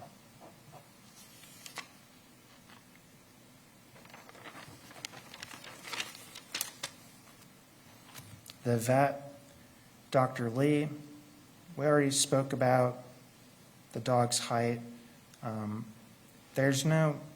You have to think about looking at the scene and where is the blood, where is the dog positioned at the time. There's no blood up on the bed. There's a little bit of blood on the dog bed, but most of it is centered, on the floor. And that gives you just a tiny bit of insight into where everyone was positioned at the time that this happened. But also, Dr. Lee, in considering, the animal cruelty, she said that this was a good dog that was cared for with a healthy weight. It was a love dog. That was her contention based on how she encountered him and the way that Cody acted with her. Danielle Armstrong, we've already talked about her testimony with some of the other things, with the stippling and considering the range and the bullets changing trajectory, especially when they pass through a dog. And she confirmed, yes, that Rosa was intoxicated at the time that all of this happened. And that's all important for you to consider when you're considering if the state has disproved self-defense. She also testified about Rosa's size, 66 inches, which is 5'6". Tim testified that he's 5'5". It's in the jury instruction for self-defense that you can consider, the physical capabilities and the build of people. She weighed 192 pounds. Tim weighed 155 pounds at the time, so she outweighed him. You heard from Tim also about his physical limitations, about his issues with his knees, about his issues with his back. During the autopsy, Dr. Armstrong examined everything about Rosa and didn't find any physical limitations. Brittany Bishop, she testified about the search of the Kia. There's nothing there that helps the state's case of premeditated murder. There's nothing there that helps the state overcome self-defense beyond a reasonable doubt. Jennifer Hall. I'm only going to talk about this once, but it's important to consider that the people charged with investigating this case, a case which they knew was first-degree murder with a firearm, that when they search the suspect's vehicle, they don't find the gun. That's sloppy. It wasn't hidden away in the vehicle. It was just underneath the front seat. Jennifer Hall missed it, Investigator Timo missed it, Investigator Crawford missed it, and then with Investigator Crawford, who's charged with quarterbacking the entire case, she knows 2 projectiles are found at the scene. She knows 1 projectile is recovered from Rosa. Where's the 4th projectile? Did she bother to go back to look for it? No, she only went to that house once. And when she realized that one of the projectiles was missing, it didn't even cross her mind to go looking for it again.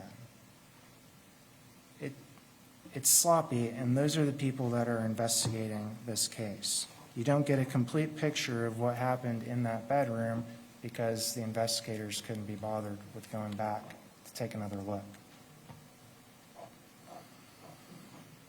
LaShawn Kelly, who you heard from just yesterday, he confirmed what we already knew, that Tim and Rosa had marital problems. He also gave you a little insight into Tim. He said Tim is a pretty flat person. Tim is Tim. There's no other way to really describe him. He's a good worker. He does his job. That's all that he offered. That doesn't, just because Tim told his manager a couple of months before this happened that there were marital problems, that's not evidence of premeditated murder. Mr. Kelly didn't say that he complained about his wife or expressed any hatred or ill will or spite, just simply that there were marital problems and that it upset him. Again, you have to look at all of it when you're considering what has to be in the mind for premeditated murder, what has to be in the mind for second-degree murder. That evidence is completely lacking from this case. Matthew Bevins extracted some phones. That doesn't get the state's case any closer. Brittany Crawford, we already spoke about her.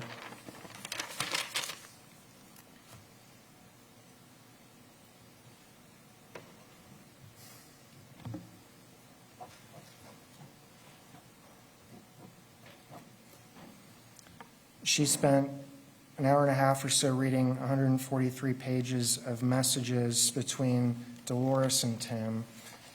They chose not to read these messages. I again urge you, when you go back to deliberate, read all of these messages. Okay? It gives you a better insight into what was going on at the time. And when the state chooses to show you some things and not show you others, you have to look at all of it. Okay? There's a reason why they don't want you to see all of it. Objection. Sustained.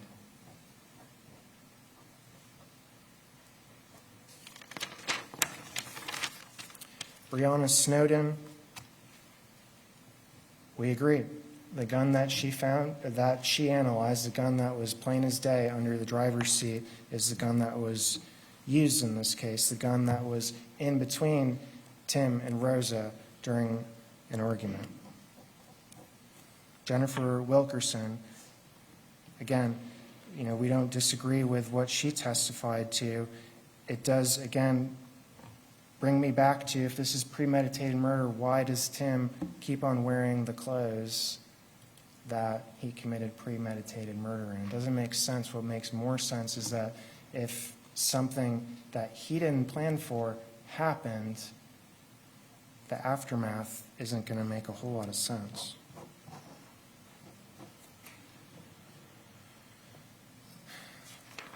The last witness you heard from for the state, John Little, it was a nice presentation.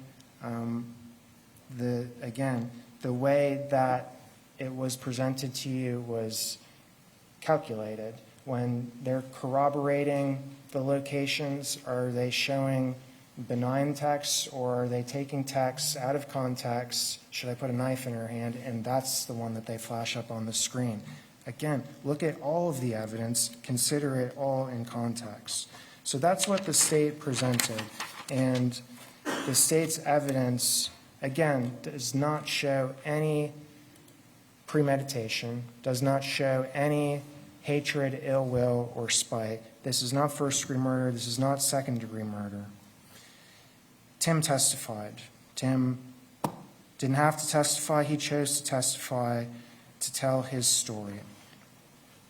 And Tim's version of what happened presents a situation where Rosa came over to the house. She came over aggravated, upset.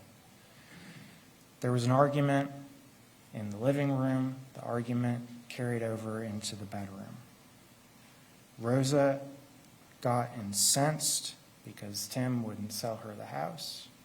She got incensed because he wouldn't leave her even a dresser or a TV.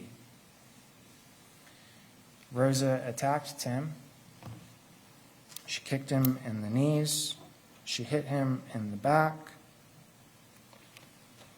Tim somehow found it within himself to push her off of him, to stagger towards the gun, to grab it, and shoot himself in self-defense. She told him that she was going to kill him. He feared that that was true. He had nowhere to go, nowhere to run. If he tried to, he would have been shot in the back. Tim was defending himself. Tim didn't want to do what he did. He feels awful about it, but he was left with no choice. Tim is not guilty. Thank you, Mr. Benson. State, you may rebut.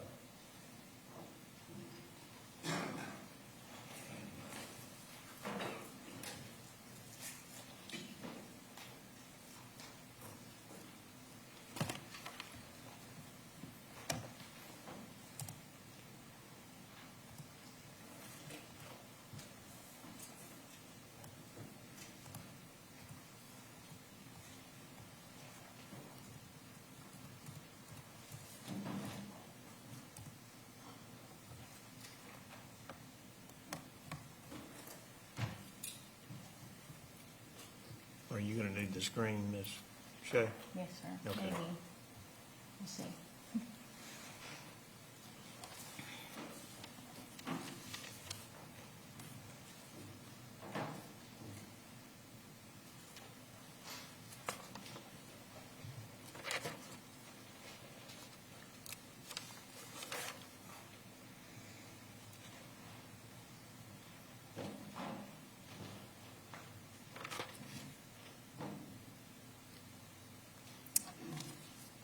Okay.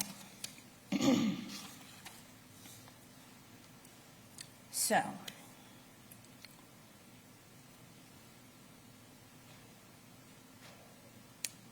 I don't think my argument initially was misleading to you as far as it relates to self-defense. Of course, it's my burden to prove these charges beyond a reasonable doubt, absolutely. And I went through a sample verdict form. I went through each of the charges. I went through the elements. I explained what evidence supports those things. In self-defense, I have to disprove it beyond a reasonable doubt. However, you were instructed that you are permitted to believe or disbelieve evidence that you don't believe is credible. And my arguments, I submit to you that the defendant and his testimony is not credible. And that's a lot of what my cross-examination was about was attacking his credibility. Now, he exhibited a lot of consciousness, what we call consciousness of guilt after this incident.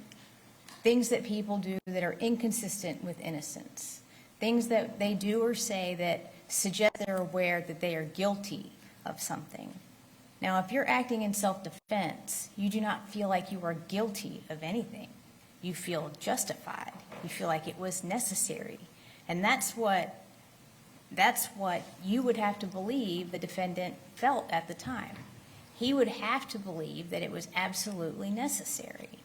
And if he did feel it was absolutely necessary, there would be no reason to be afraid of it. There would be no reason to behave in such a way that suggests he thinks he did something wrong. But he was lying to Dolores all throughout his text messages. And there were several themes in the text messages to Dolores. One of them is basically he wants the whole thing kept secret. He gets mad at her for telling some other family member about what he had said. Doesn't want her to tell anybody else. And then there's all that subterfuge about law enforcement is here investigating it, even though they really weren't. There's a lot about not going to jail. I think the word jail is used like 10 times in all of those messages. Very worried about being turned in or going to jail. And then the other part is coming up with the defense. Now, the circumstances, let me go through some of these circumstances that Mr. Benson brought up. He's suggesting that I'm trying to mislead you because I didn't publish all of the text messages. Hour and a half is a really long time to talk for closing argument, and I know you guys appreciated the break afterwards. That's why I didn't read you all of the text messages. I also told you I'm taking a gap here, but if you go back and read them, you will find that there were periods of reconciliation where they're all lovey-dovey. I didn't skip it, I just didn't read every single word to you. And I agree with Mr. Benson, you should absolutely go back there and read all the messages, because that's the only way you're going to get the feel of the relationship between Tim and Rosa. And still, I think you will find in those messages that Rosa is the one that exhibits the most sadness. Now, Tim exhibits sadness, he does. And then he tries to turn that and guilt trip her into coming to see him. He uses that, and it's obvious that he gets spiteful from time to time. He gets snarky with her from time to time. And in the context of second-degree murder, if an action is spawned out of hatred, ill will, spite, I'm doing these out of order, spite, ill will, hatred, or evil intent, that counts. That's spite. He's frustrated, angry, discontented with the situation going on in the marriage. That is sufficient for a depraved mind. Okay? It doesn't have to reach the level of premeditation for second-degree murder. Now, he also made a point that the messages, then there's 3 different versions, because the defendant was very persistent whenever he was communicating with Rosa. He sends text messages, he sends emails, he sends Facebook messages, and they're all the same. And there are some that come just before 6 in the morning, like 5:48, I think Mr. Benson said, whatever the timestamps are. But at that time, if you'll remember, Rosa's driving her car. She may not have seen those messages. She's already on her way to the house because she believes the defendant is at work where he's supposed to be. Remember, there's only one set of tracks in the grass. And by the time Deputy Glass gets there at 7 p.m. on the 23rd, all of this occurs before 6 in the morning. So this recent, he'd pulled the vehicle in the back and and then left again.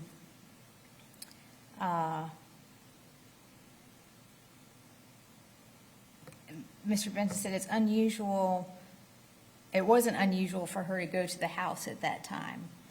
And that's true. It wasn't unusual for her to go to the house early in the morning because the defendant was at work.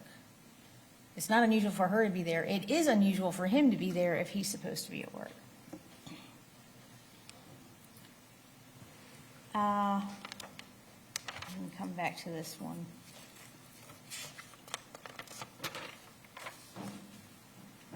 With regard to, he said, I was arguing that he had testified that he didn't know where she was, or that he didn't know that he'd shot her. Mr. Benson, you just rely on your memory of what he said his positioning was. However, Mr. Benson says he shoots from a stooped position. And the thing about the stippling, 2 to 3 inches to 2 to 3 feet, and he says it's on the outside edge of that. Well, if we're talking, say, 2 feet, that is really close in the context of shooting firearms, especially in a small room. And the location of the shell casings. Now, there is a diagram. If you can't get the positioning of everything just from the photographs, like the orientation of it, there's the diagram, and there's measurements on the diagram. This room is only like 10 by 13, I think is what the measurements say on the diagram. It is small, and there's a lot of stuff in there. So the walkways are very narrow. But the shell casing location is important. There's one shell casing up under the post to the bed that's closest to the door. There's one shell casing that's just underneath the dresser, the white dresser. And there are 2 shell casings. The one is over by the closet door, which I'm not going to flip back to get to the picture, but if I'm facing the closet door, the 2 dressers are here, and then you've got the dresser space here, the closet door here, the dog bed, and the decedent are there. There's one over here, which means he would have been standing up over the dog bed. Otherwise, it would have bounced out, possibly would have bounced out off of the furniture or over into another part of the room. But it's over by the closet door. Another shell casing is on the dog bed. So he's right over here in this corner where she is. She lands and dies in the floor right there. The other thing is there are defects in the floor right underneath her head. She's laying on that pillow, the dog bed, like this. She's got a hole here, the exit holes are here, and she's laying right here on this pillow, and as soon as you remove the pillow and her, there's a defect in the floor from the force of the bullet that went through her head. Giant exit wound on the side of her head. So he's standing over her after she's down, and that's why there's a defect in the floor. Now, as far as bullets change direction inside the body, that's probably true. She gets shot in her side, her left side, and the exit wound is over here. But there's also a defect in the floor right underneath her, which means she's shot here, and somehow or another, she's not standing up when that happens, because how would the defect be in the floor right underneath her back? She's down on the ground when she gets shot for at least those 2 shots. And he's within a couple of feet of her head when he shoots her in the head. And 3 of these had to go through the dog.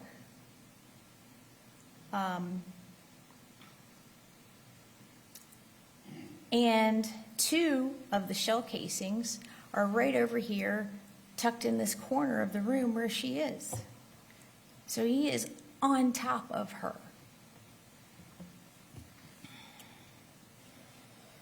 Now, Mr. Benson says that, he couldn't remember certain specifics of timing of things, and,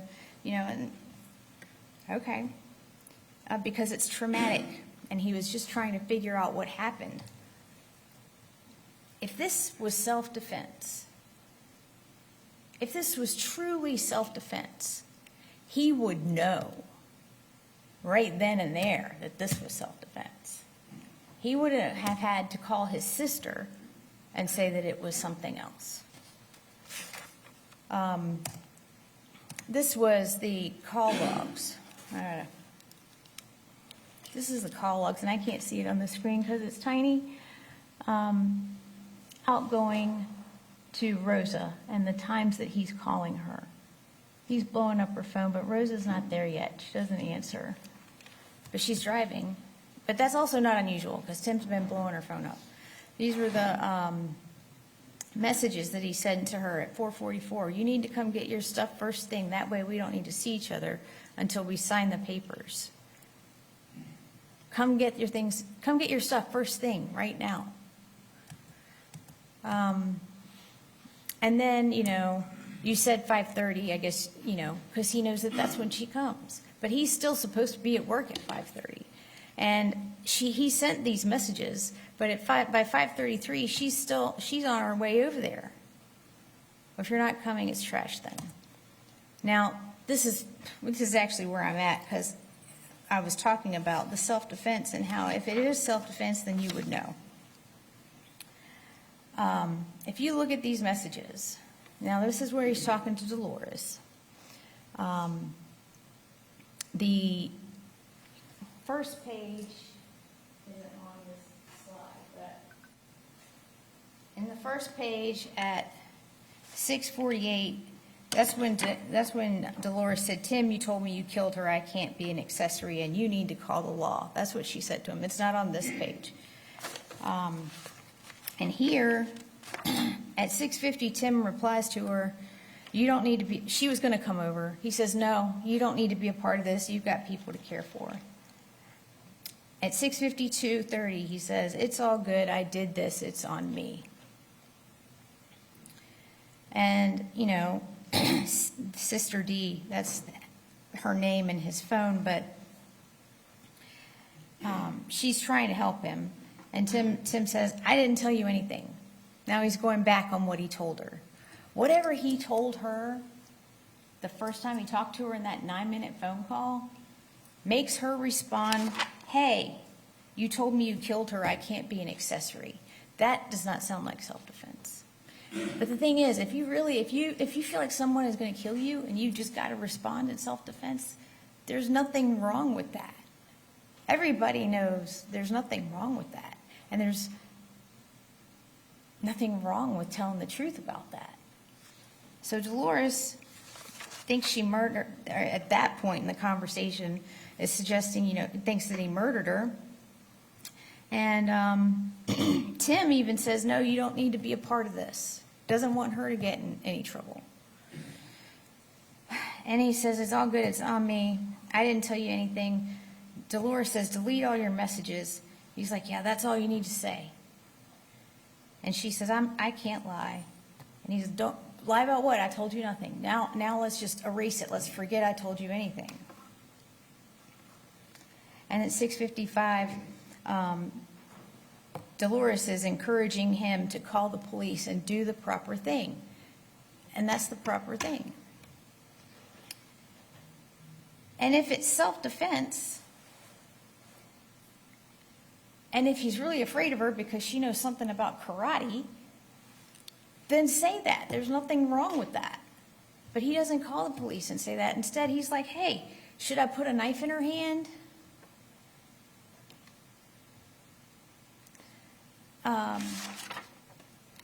And I submit to you, it's disingenuous, kind of, really. I mean, Lisa told you that, Rosa had done some karate stuff with her first husband, who's passed away, but that was before she and Tim ever met. So Tim and Rosa have been together 13 years at the time she died, and that marriage was however many years before that. So 13 to 20 years or whatever. She's a 50-something-year-old woman, 5'6", 190 pounds.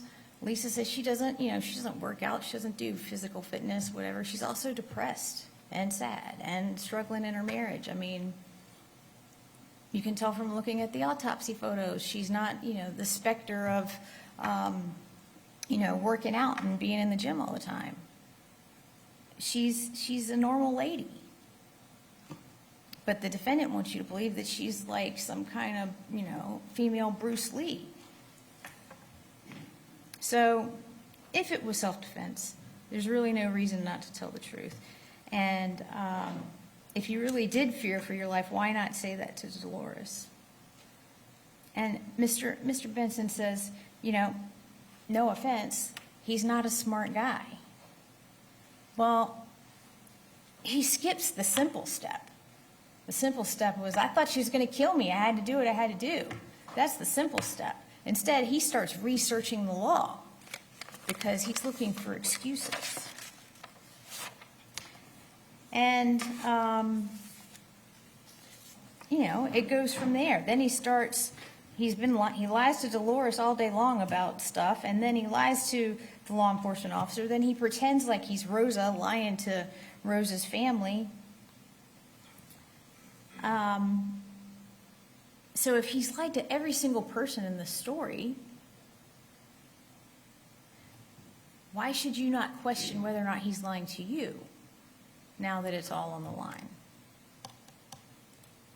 Especially when you look at how this shooting went down. He had to have been standing over top of her when he kills her.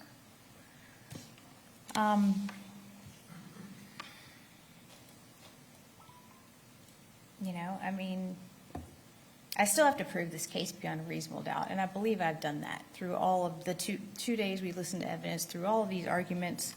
It's his right to a trial.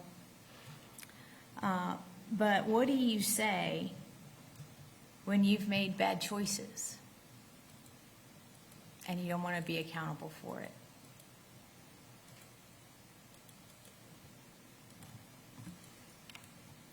And I submit to you, you say it's self-defense, even if the evidence doesn't support that, because that's the only way out. That is the only absolute defense to any of the degrees of homicide. That Mr. Benson said in his opening statement was that... Y'all approach real quick, please.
All right. The objection's withdrawn based on discussions at the bench. Go ahead, Ms. Shea. Yeah, so and it may have been the defendant, maybe Mr. Benson said it too, but the claim is that Rosa left him no choice. That's the claim, right, for this shooting. The claim is that Rosa left him no choice. And I submit to you that in the just mushroom cloud of this relationship, the defendant, having lost control of her and potentially going to lose the house, either to foreclosure or whatever, he's going to have a living situation problem. He had made up his mind, and he says this in his text messages over and over and over again. I can't live without you. I can't live without you. He made up his mind that he could not live without her. And the thing about it is, he selfishly made the decision that she would not live without him. If he was going to lose it all, he was taking her out too. And she left him no choice because she didn't want to be with him anymore. And that is motive for murder. And when you add it into all the other things, promising her stuff that she wants, promising her she can get it when he's not there, leaving work early so he can be there when she gets there, having a gun readily available, standing over top of her when he shoots her, leaving, hiding her car. Now, however you want to characterize it, the whole purpose is to throw people off the track. It's not a sophisticated plan, but the decision to kill was in his mind before he pulls the trigger, and that's what has to be proven. Don't have to prove how he's going to get away with it. And then all the other subterfuge that happens after that, too. All of that is consciousness of guilt. None of it is consistent with somebody who's afraid for their life. None of it. And I submit to you, ladies and gentlemen, that this is not a justifiable killing. It is up to you to look at this evidence and make a decision on what you think the state has proven, the highest charge that you think the state has proven beyond a reasonable doubt. We have absolutely proven all three different versions of homicide, and you pick. And we trust you to do that. And I thank you.